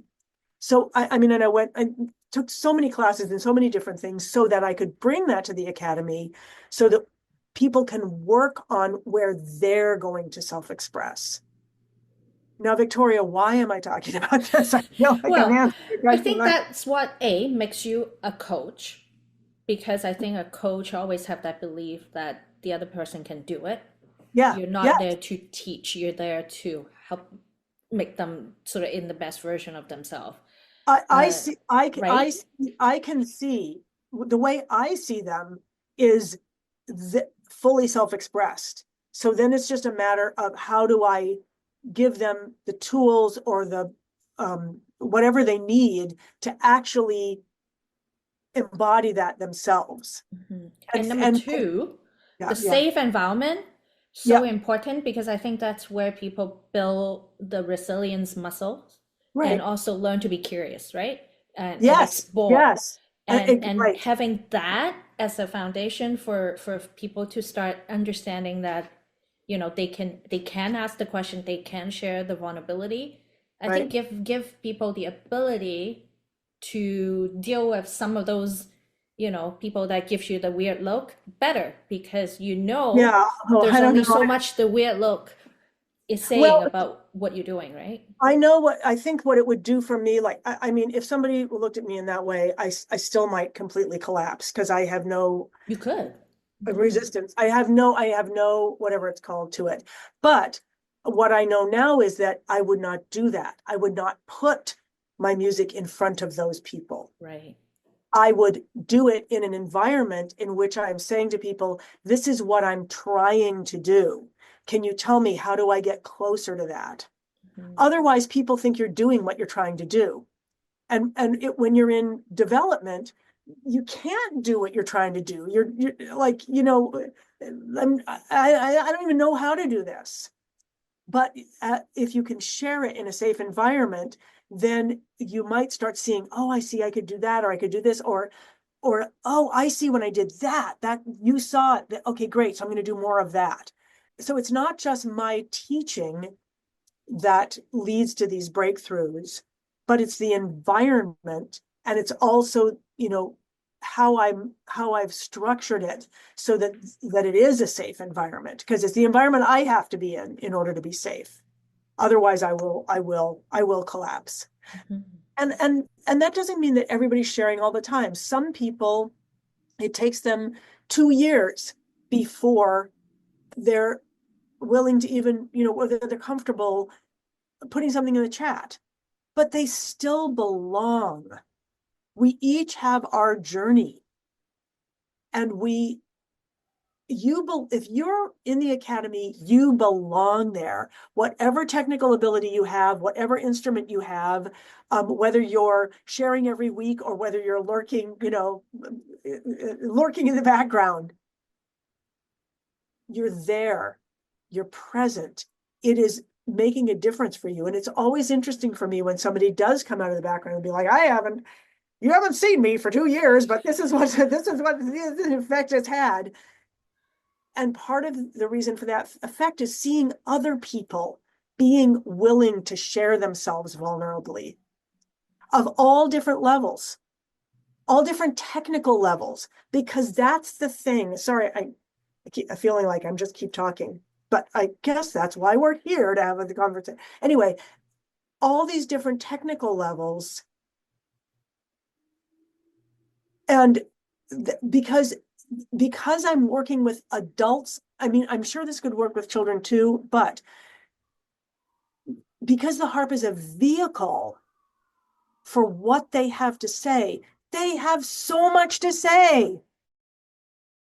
They do. And you're not just making them realize they have something to say, you're giving them a way to say it, Right. right? And that is important. I think about, going to a class learning how to write a book. It's like you're telling people how to say what you have to say through your instrument.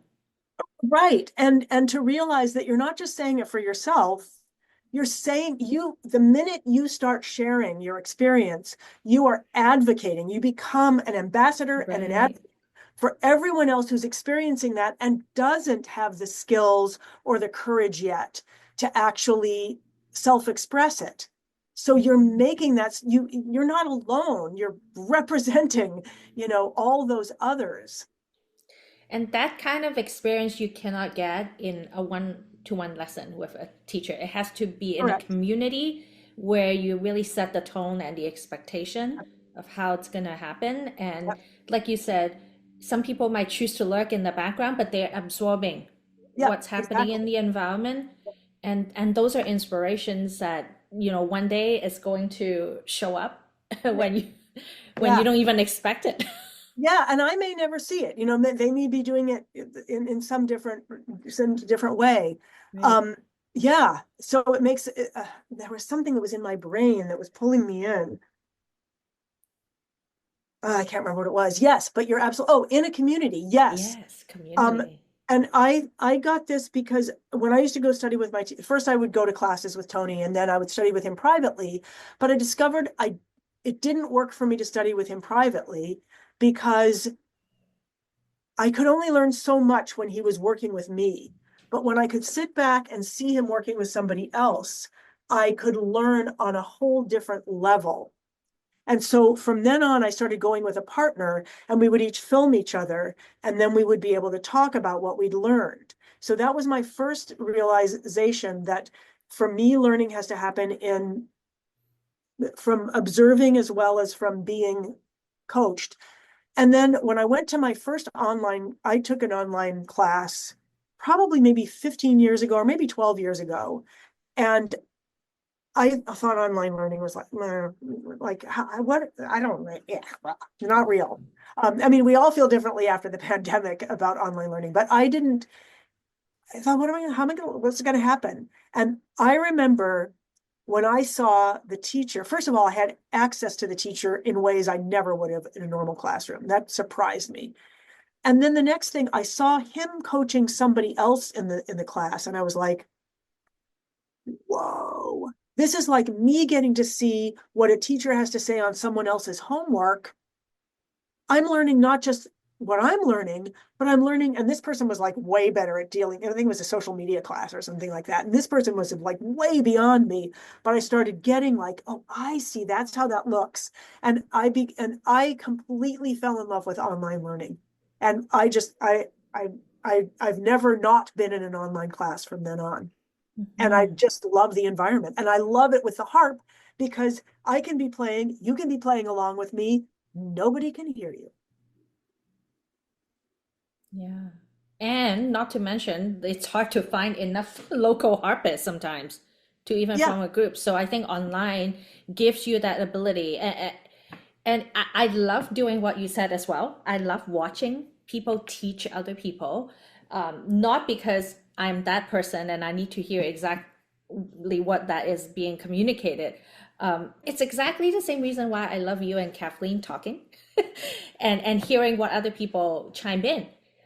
Because there are things that you can hear and you put it in your context, you relate it to mm-hmm. your own experience.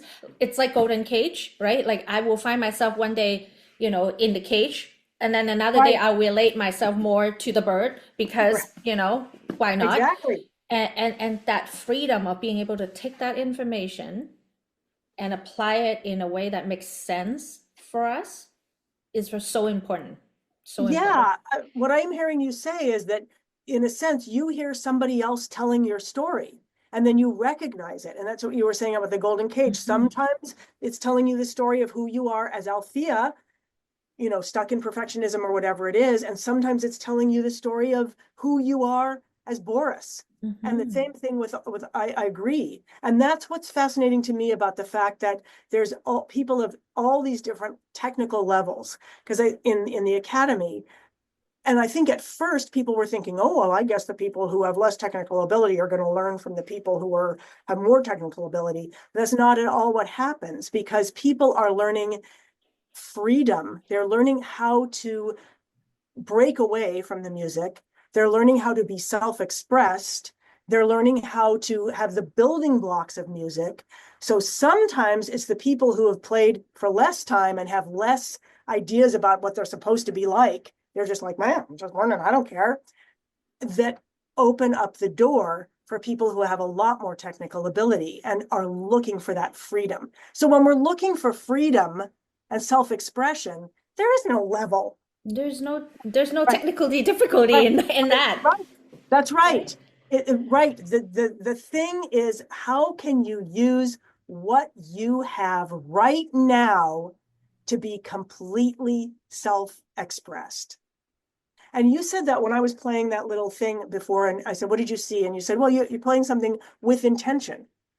And it's true. I mean, I was playing it with intention. So it was plenty enough. And if I had kept doing it for another 2 minutes, I might have started telling a story. And if I'd Mhm. had my harp on, I might have started dancing because it was simple enough that it opens up a space for self-expression to start. It's reminding me of a forest. Like if you go in a forest and you're not messing it all up, little by little the animals come in and then you're not alone and there's a bird and there's a You're building on it, right? You're adding layers and it comes to you organically. exactly. That's the thing. The experience ends up becoming not even that you are doing it or that you are building it, but you create a practice to let it get to you. It opens up who you are. And you start seeing, like you said before, also something you weren't even expecting Hmm. shows up. Yeah. Because someone else might play this and it's not in a forest. They could be in a sea, but that's okay, right? Yeah, or in the middle of a city, or yeah, Right. right. And that's the other thing. These snippets is a big part of the academy, and they're kind of building blocks of creative expression. And so you can go back to these over and over and over again, and they can become different. You can add a rhythm or whatever you're feeling that day. You can do it faster, you can do it slower. It doesn't matter. It's just an idea. And they came out of one person, and this goes to a bunch of things. This goes to being able to be present so that your self-expression starts filling the forest or the city or the boat or whatever it is. That it starts you start resonating. You have creative resonance, which is what this whole quarter is about. You're just talking exactly about that. The snippets happened because someone in the academy who had been who was a professional musician in another field. She played the flute professionally. And one day she said, "Can you just give me something to improvise on?" And I was like, "Sure." Like, I got a gazillion things like that. I just showed them one thing. Could have been a descending bass line. It was just one thing. And then everybody played it and was exploring it and having fun.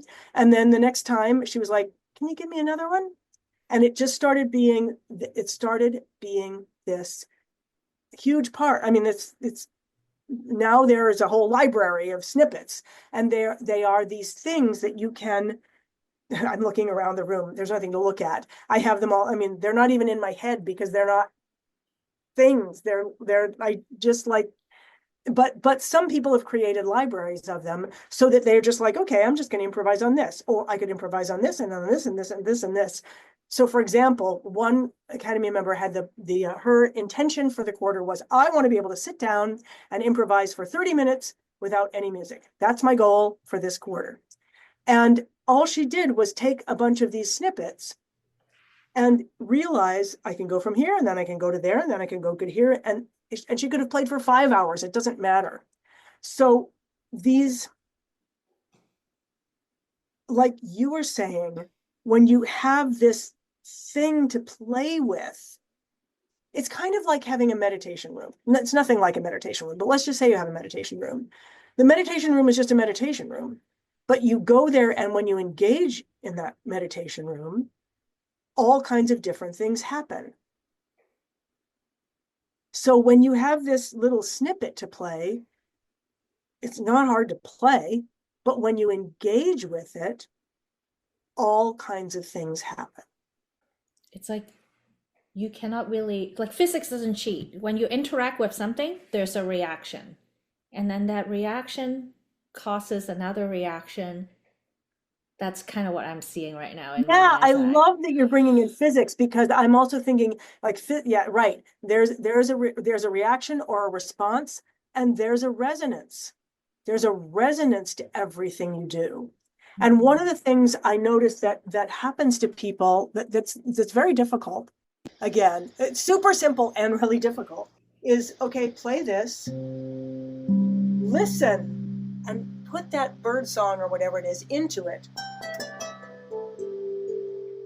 Play this, listen, and put something into it. And listen, and play this. It's just, when people are like, I got to do this thing, they're never listening.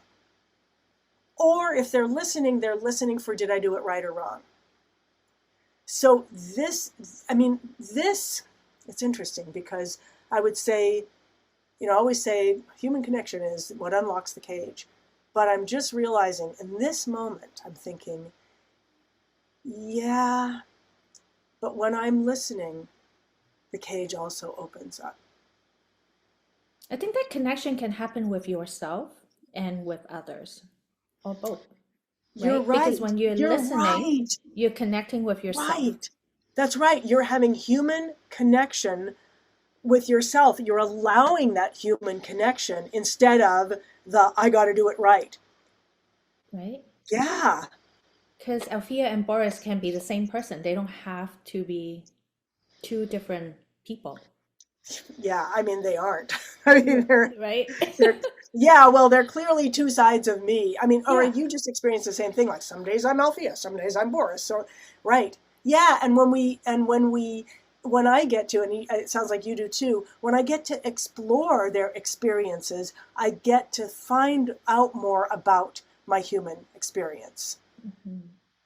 and what it means. And I mean, the fact that it's in a play, and well, I mean, even though I wrote that play, but and then I'm having the experience. I'm like, wait a second, this must be a little more universal than just like something that's happening to me. It lets me see, like, oh, I see, or oh, I'm falling off the cliff and I'm hitting stuff on the way down, or oh, I'm just about to hit the bottom and I don't know what to do and I need to surrender. I don't know if this is making sense, but Yeah. well, I was writing the story the best way that I could to explain my experience of life without understanding it. It's like if you were trying to understand something and you were writing the best you could as you went with it. This is kind of what is coming up to my mind as I reflect on what we have talked about today. Human connection, absolutely. And I think it starts within. And I Mm-hmm. think once that reactions start happening, it's like a spiral and it expands. And that's when you bring in others and that further expands it. It's kind of like your music. You start with yourself, your experience, and then other people start experiencing it. They chime in, they transform it. And that's how it keeps, it's like a gift that keeps on giving, but it has to start from here. And Yeah. you have to be willing to let other in and interact with it. Yeah. And you know, it's really interesting because as you were saying that, I was like sort of obsessing about like, ah, why couldn't I find my thing? And I didn't take time to look for it. And now the sound is gonna. So for me, one of the huge things is to let go of perfectionism. And like you can see, like by hearing that that's what I was thinking when you're saying this beautiful thing, I'm obsessing about me. It shows how that perfectionism can disconnect us from the human connection. And Mhm. as you were speaking and I was dealing with that, and then I also said, but I told myself that my commitment for this year is to allow myself to actually be sharing in imperfection, as vulnerable as that feels. So first of all, can you go back and say what you were just saying so that I can really listen to it without obsessing about myself? What I was saying is that I think when you start connecting with yourself and you start creating something because you hear that voice in yourself and you give that voice a voice because Yes. oftentimes we have voice and we don't give voice to it. Imagine how many times that had happened to you. But when we start giving that voice a voice and we connect with it in a meaningful way, and then you share it with others, you invite others to connect with that voice and it expands. And it's so beautiful. I see it in Baroque flamenco in many performances where people do it differently or play it differently, but there's no right or wrong. It just Right. is. And what you said about Nightingale, you connect with that voice of yours, and other people just sit there in silence because they are in awe with what you have to say about And that they're song and they're without even resonating. you seeing it. Oh, right there. This is all, and this is, or it's happening for them, but in an internal way. Yeah. I was like, my mouth was, oh, I'm so glad I asked you to say this because the way you just said that, you said you have to give your voice a voice. Mhm. And when you said that, I was like, oh my God, that's what the golden cage is. It, these were my question. Is my life going to be about security or is it going to be about freedom? Those were my voices. And by writing the musical, I gave that voice a voice. And when I realized the other day when I was asking AI about like, make me a spiritual practice that can cover all the spiritual food groups in 15 minutes. And then I read, what it said. And suddenly I was like, you've already done this. You Mhm. have, I can't believe I'm saying you have a voice. I actually have a song that is, you have a voice. I mean, it's literally you have a voice that's yours alone. This is the tie that binds you, meaning to yourself, deep in the dark of evermore. That's how your soul can find you. Like if your soul gets lost, you can find it through your voice. So raise your voice, for no one else can give this gift that you bring. And this is the sound that turns lost into found For when you sure. sing. And and by sing, I'm saying exactly what you said, which is give a voice to your voice. And I think what often confuses people is they're like, even when they're saying, well, I don't know what note to play up here. How do you know what note to play? And I don't. I am not playing the note I mean to play.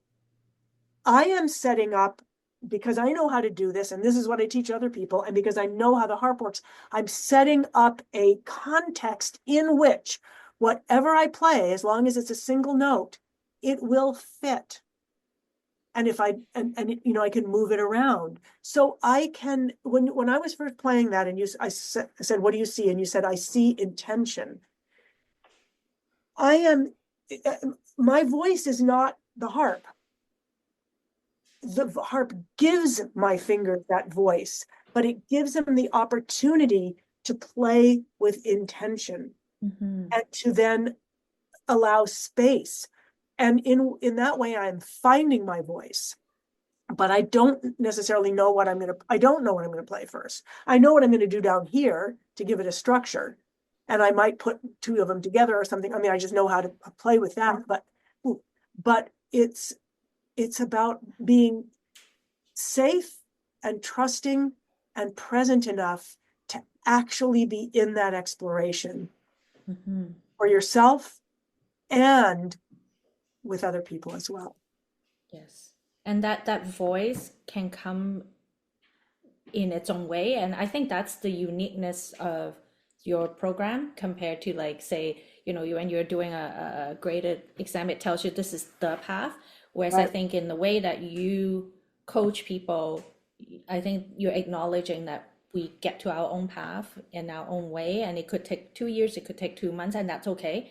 But the Right. fundamentals you're giving people, this is more or less what you're looking for in a path, right? And you can kind of try it out and see if it works for you. And if not, then you look at how other people do it, which might tweak that a little bit. And I think that customization is what Right. helped us find a way to Yeah, bring our voice forward. I agree. And I was talking to one of my coaches, and we were looking at, like, what is the DHC method? Like, well, what is it anyway? And one of the, like, what's always been important to me ever since I was a kid, what's always been important to me in anything that I create. And part of it is adaptability. It has to, I want to learn one thing and be able to use it in a gazillion ways. I have no memory. I can't remember a sequence of anything. So it needs to be usable 100 different ways.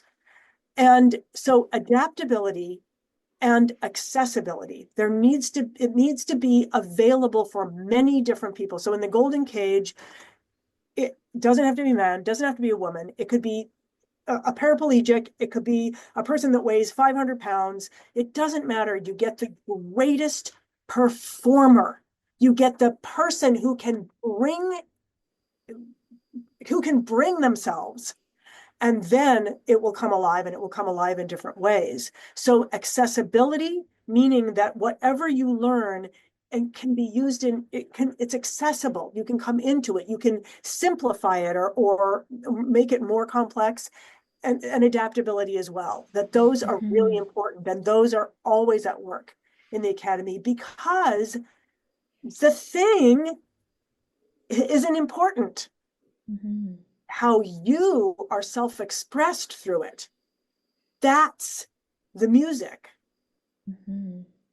Yeah, I get really frustrated playing classical music on a pedal harp because my hands are tiny.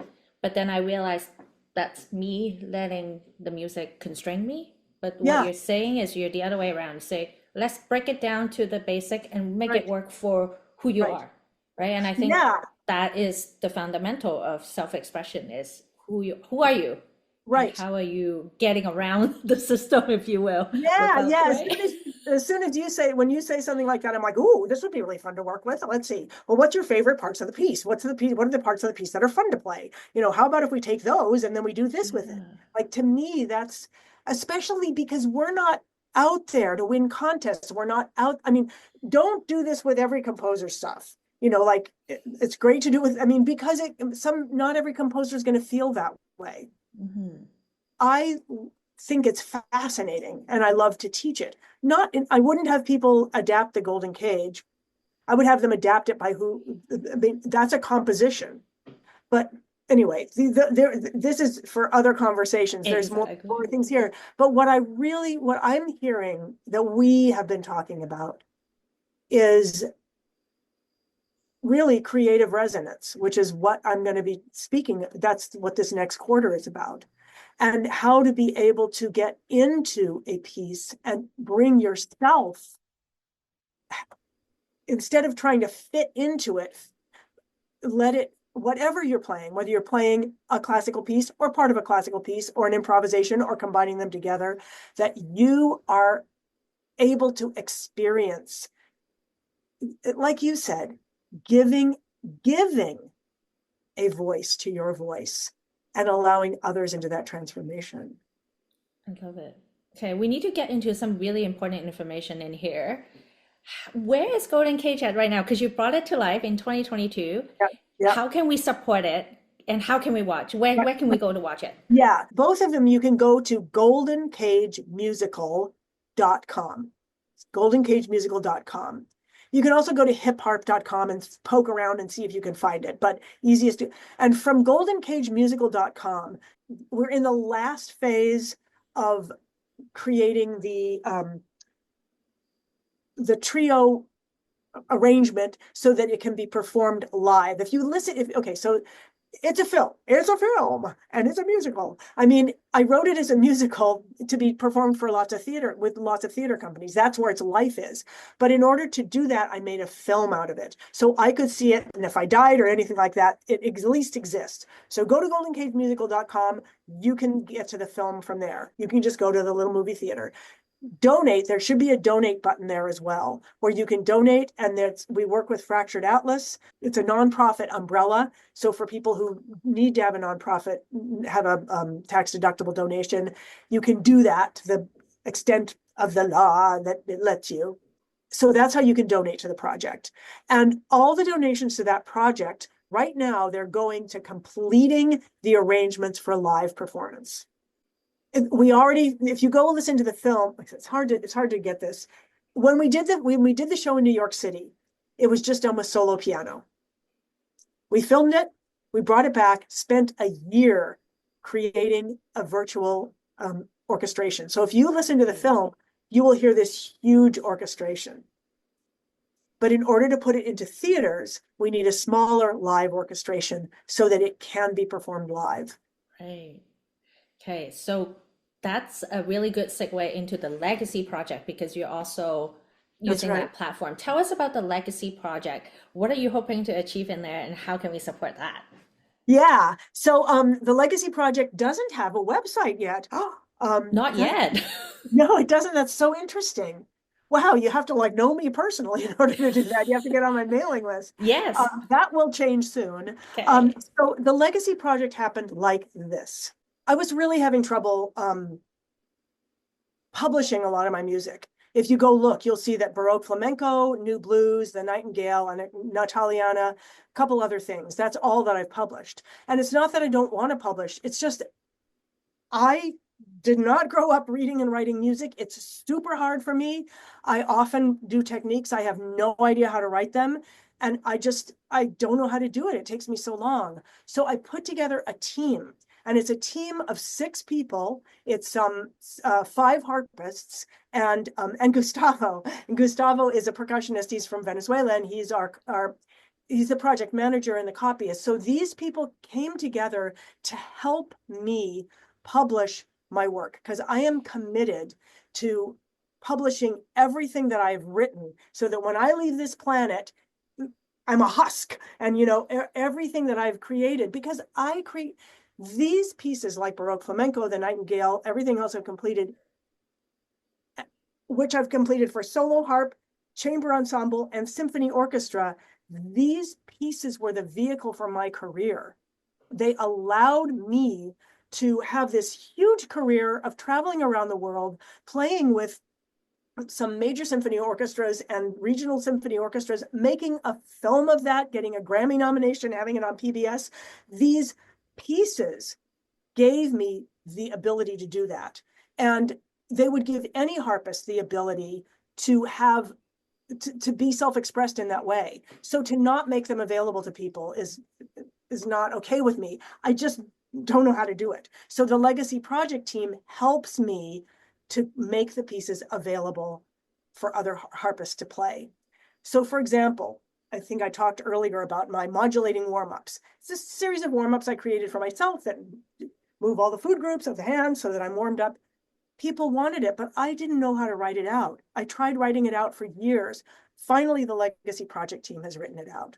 So they are helping me to actually get my work into the world. And so it's a team of 6 people, but we also have first readers, who are the people who come in and read stuff and let us know, does it make sense?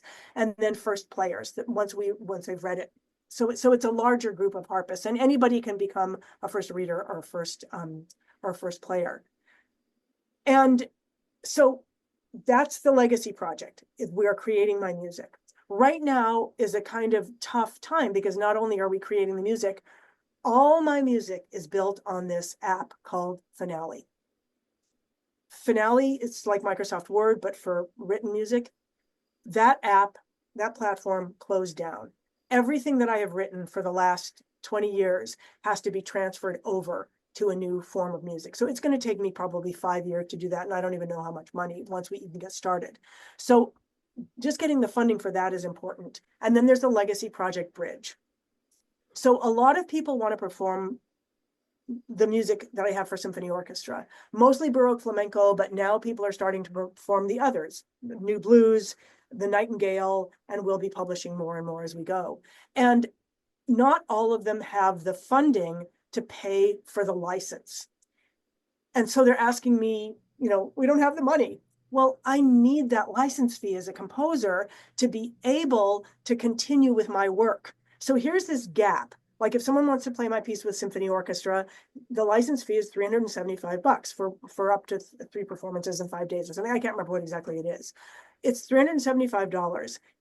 If people don't have that, it's crazy that they can't do it, or that I don't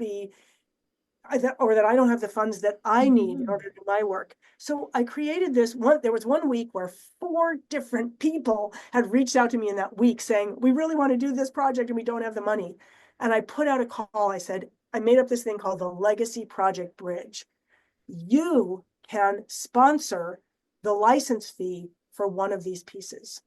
And several people really close to my heart reached out and said, I want to do that, or I can sponsor half of one.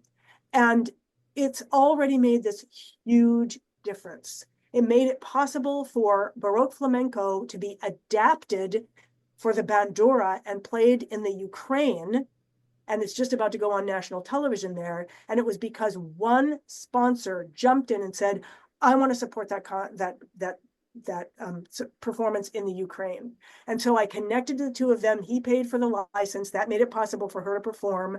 And now it's performed, now it's videotaped, and now it's going to go on national television. So this one thing made the difference. That's the Legacy Project Bridge. So people can also help support that by paying for a license. I love that because I think there's something magical about being able to help bring music to people that really want to do it, but doesn't necessarily have the financial mean. And I'm glad that you have created this bridge to help bring the 2 together. Yeah, I love it. And I love this. I love the relationship between the sponsor and this Ukrainian performer. He was so excited. He said, I have been wanting to be able to make a difference for somebody or something in that country. And this gave me the opportunity to do it.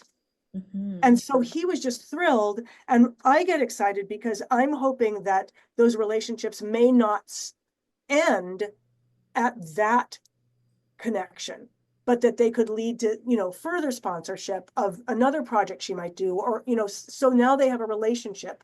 Because I have had sponsors who meant so much to me.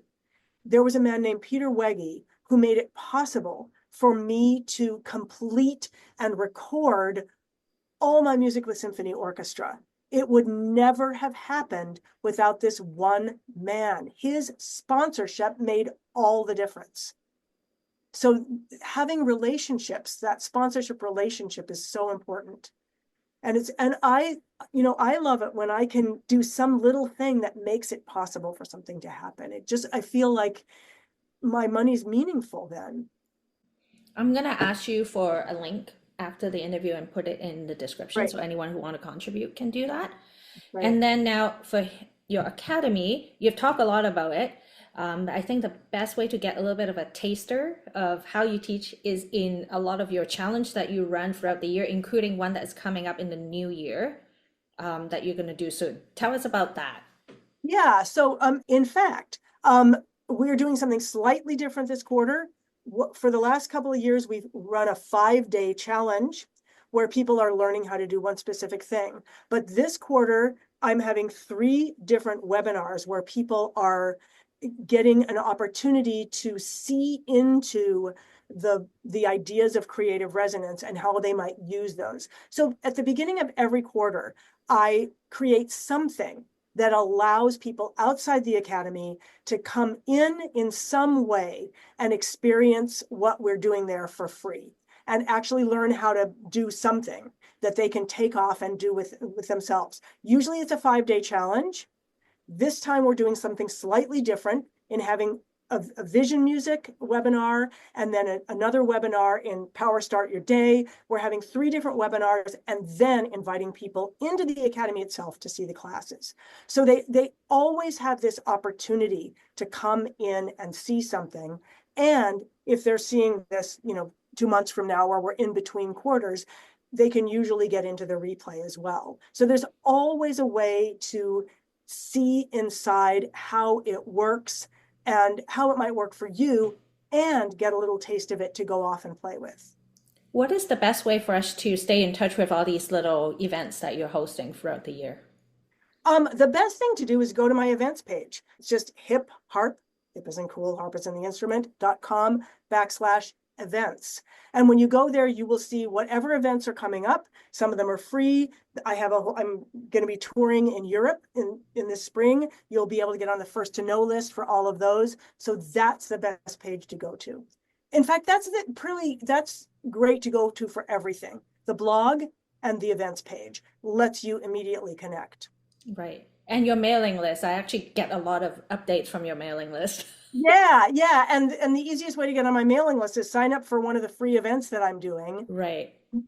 Even if you That's where I learned about the Legacy Project. And I tried to look it up on your website. It's not there yet, but I'm like, it's on an email. It's somewhere. I'm going to ask you anyway. I know, it's so funny. I am trying to get that navigation so that it's easy for people to find things. And it's so funny because you don't really see yourself. And I don't think, yeah, right, people might want to be able to find that. How about if I made it easy? And your sheet music is also available for your website, if I remember correctly. Yeah. Yes, I think that's pretty easy to find. It's in, but you know what I'm going to do? I'm going to put the legacy.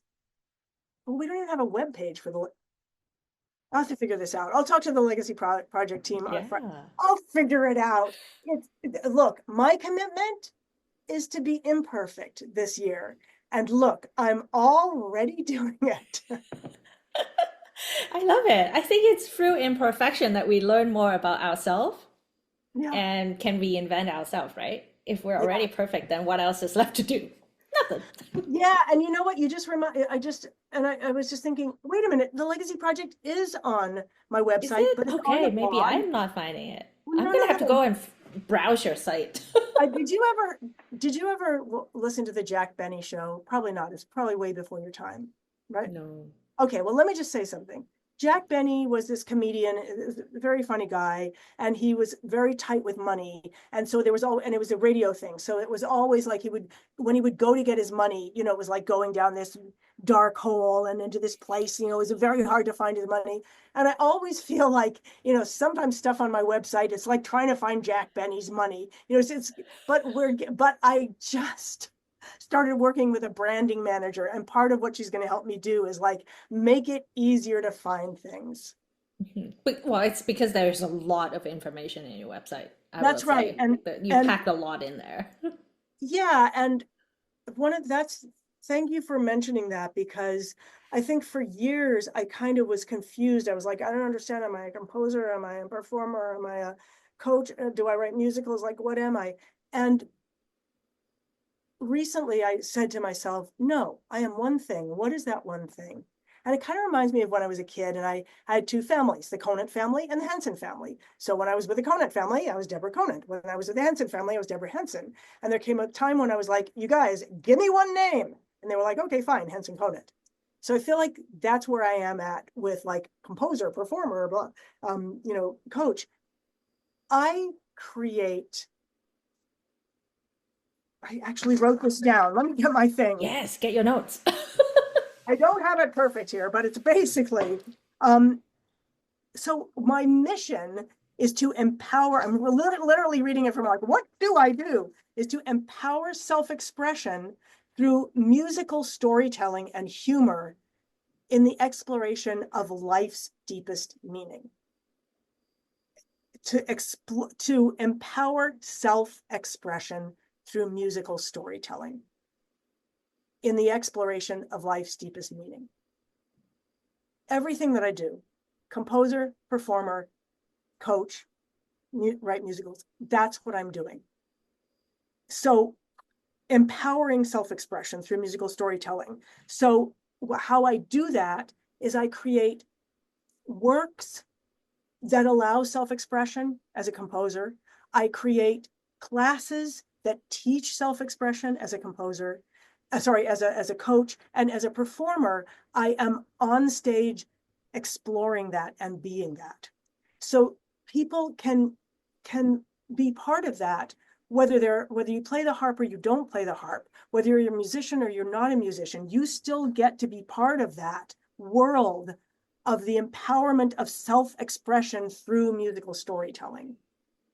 I like that because musician, performer, coach, they are labeled but didn't tell you the essence of what you do, but Right. that is like a mission statement of yours. Right. And Yeah. like you said, whatever head you put on, Mm-hmm. that's the outcome Right. that you're seeking. Exactly. That's what I'm hungry for. I'm hungry to see your self-expression. I'm hungry to be self-expressed. I'm hungry to create things that would allow for self-expression. I'm hungry to see people be self-expressed with that. It's just what I love. And you were asking in the beginning about important musical experiences. And there's three that I want to give you. One is my mother, one is my grandmother Anna, and one is my grandmother Edith. So my mother was an opera singer, and while she was never famous, she was incredibly powerful, and she created magic. And she would put on this music minus one, the orchestra without her, and she would stand. You can see me the minute I speak about her. It's like I come into my body in a new way. And she would bring an operatic scene alive. And I would experience that here's this woman that's, however she is, bad cook, whatever, boom, it shifts, and she shifts into this window or doorway to experiencing transformation through musical storytelling. I experience it in the moment, and then it's over, and she goes back to being my mother. It's this magical experience. That made me so hungry. There's a line in one of my songs that's if once you've heard the angels sing, no matter where or when, your heart will beat at the walls of your life, longing to hear it again. I got to hear what it was like to have someone be self-expressed and what happens. And by seeing that, I have that's all I want in my life. From then on, that's all I want. But I also had these two grandmothers, Anna and Edith. And for Anna, my mother's mother, music was a high art. That's what you would do. It was a high art. It transformed in that way by watching it, by being present to it. But Edith was a Swedish farmer. And she said, look, people got to sing. They got to eat their peas. They got to wash their face. They got to sing. People got to sing. And someone has to keep them together. That's why you play the piano. So you could look at it as, well, there's this one person who sees music as high art, one person that sees music as totally practical, and then my experience of seeing my mother transform. But what it led me to was realizing that what we all want is to be in that transformative experience, and music can give us the opportunity to do that. And I want to live that legacy that I've been given by all my grandmothers to, give people the possibility. People got to sing, and I'm going to keep them together. People, because that's a very journeyman type of being a musician. And it's powerful and it's important, because it's not just, hey, I'm the performer, you got to watch me. It's like, this is an experience for all of us. So that's what's important to me. How I do it in these three ways is just the ways that I learned. To go on stage and be it, like my mother, to create works that allow other people to do it, like, Anna thought it was a high art, and then to teach people how to do it themselves, which is how Edith would have seen it. And it's just me being the child that I was born to be of these three women. I think that is the perfect way to sum up who you are. And I really appreciate this conversation. It allows me to see more about who you are. I appreciate your honesty when it comes to, the good and the bad of being not just a musician, but a human. I love hearing you talk about the role of music in your life, and how you use it as a way to connect, to express, and really making it not just a tool, but part of yourself, part of ourselves. I love that you care about leaving a legacy behind, because I think for someone like you who have created so much interesting works, it would really be a waste not to have it pass on in some meaningful way. So I'm glad that you have a project. Golden Cage, I wasn't expecting a harp in there, and I think you did just the right thing for it. I don't think you need a harp to tell that story. It's a story of you, and harp just happens to be a part of you, but there's so much more to you that I think Golden Cage is that vehicle. You have your heart moment, and then you have your your moment where you are just you. Yes, right. So That's right. that is awesome, and I cannot thank you enough for making my January 1st this special. I asked Jakesh this question when I interview him. I'm going to ask you this as well. What would you like to see the harp world be in 10, 20 years from now? What is the future of the harp world for you? What would you like it to be?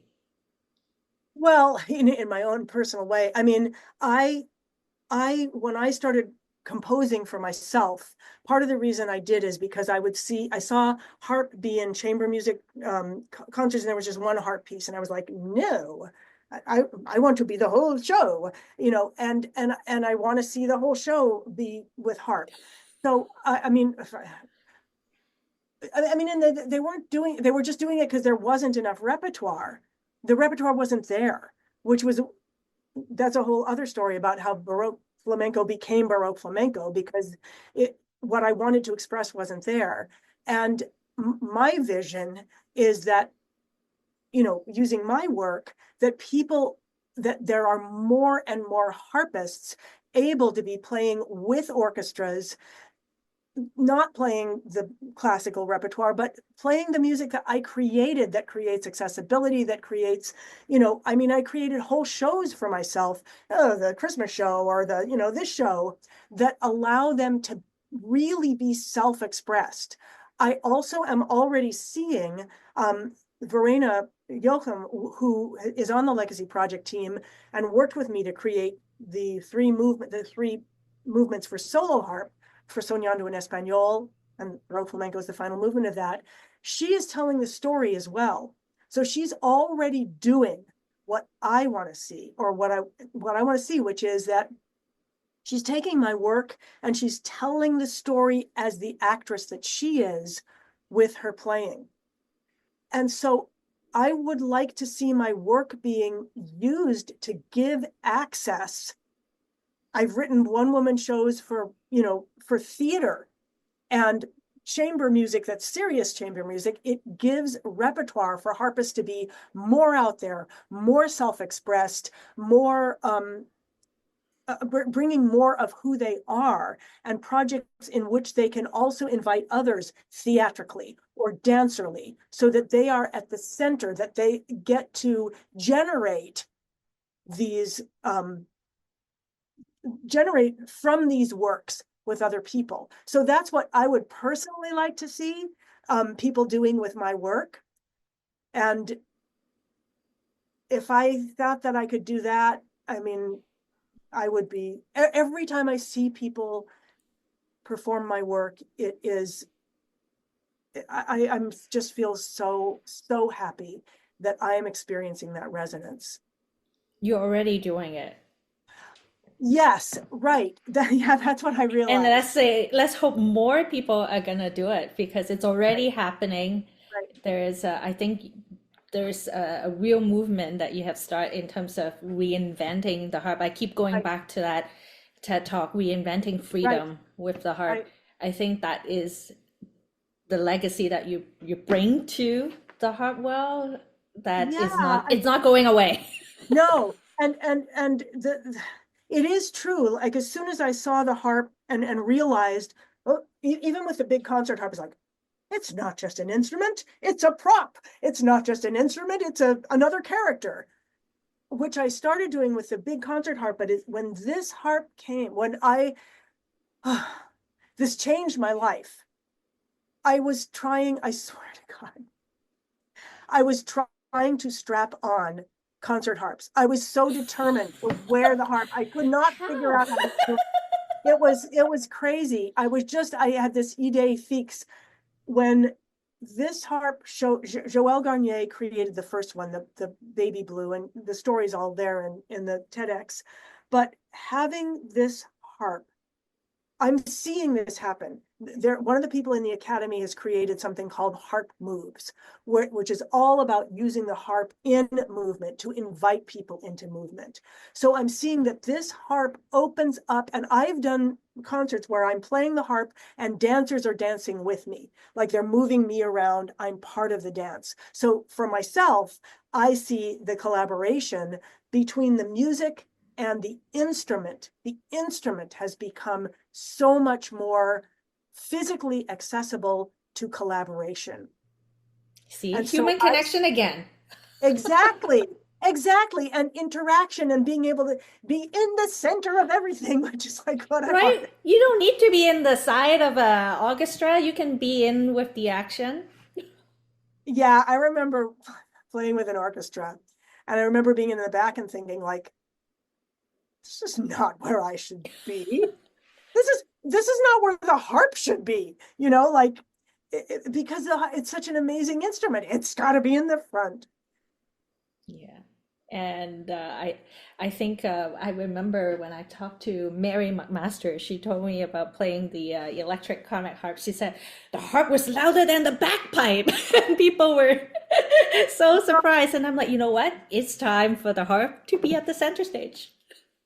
That is right. And I want to say Mary McMaster was a moment when I saw Mary McMaster and Patsy Seddon play. I will never forget that moment. That was the first time I saw a Camac harp. I walked into this big concert hall. There was a rock band. There was a drummer, there was a harp on this side and a harp on this side, and the harps were what I could hear. And I was like, oh my God, this is it.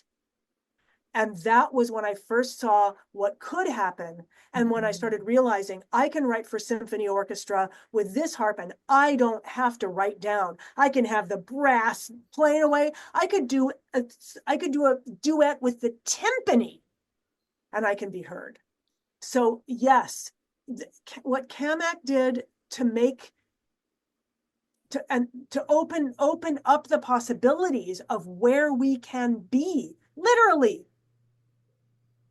And I'm so proud. I am so proud that my name, that the harp that has my name. I'm like, if nothing else.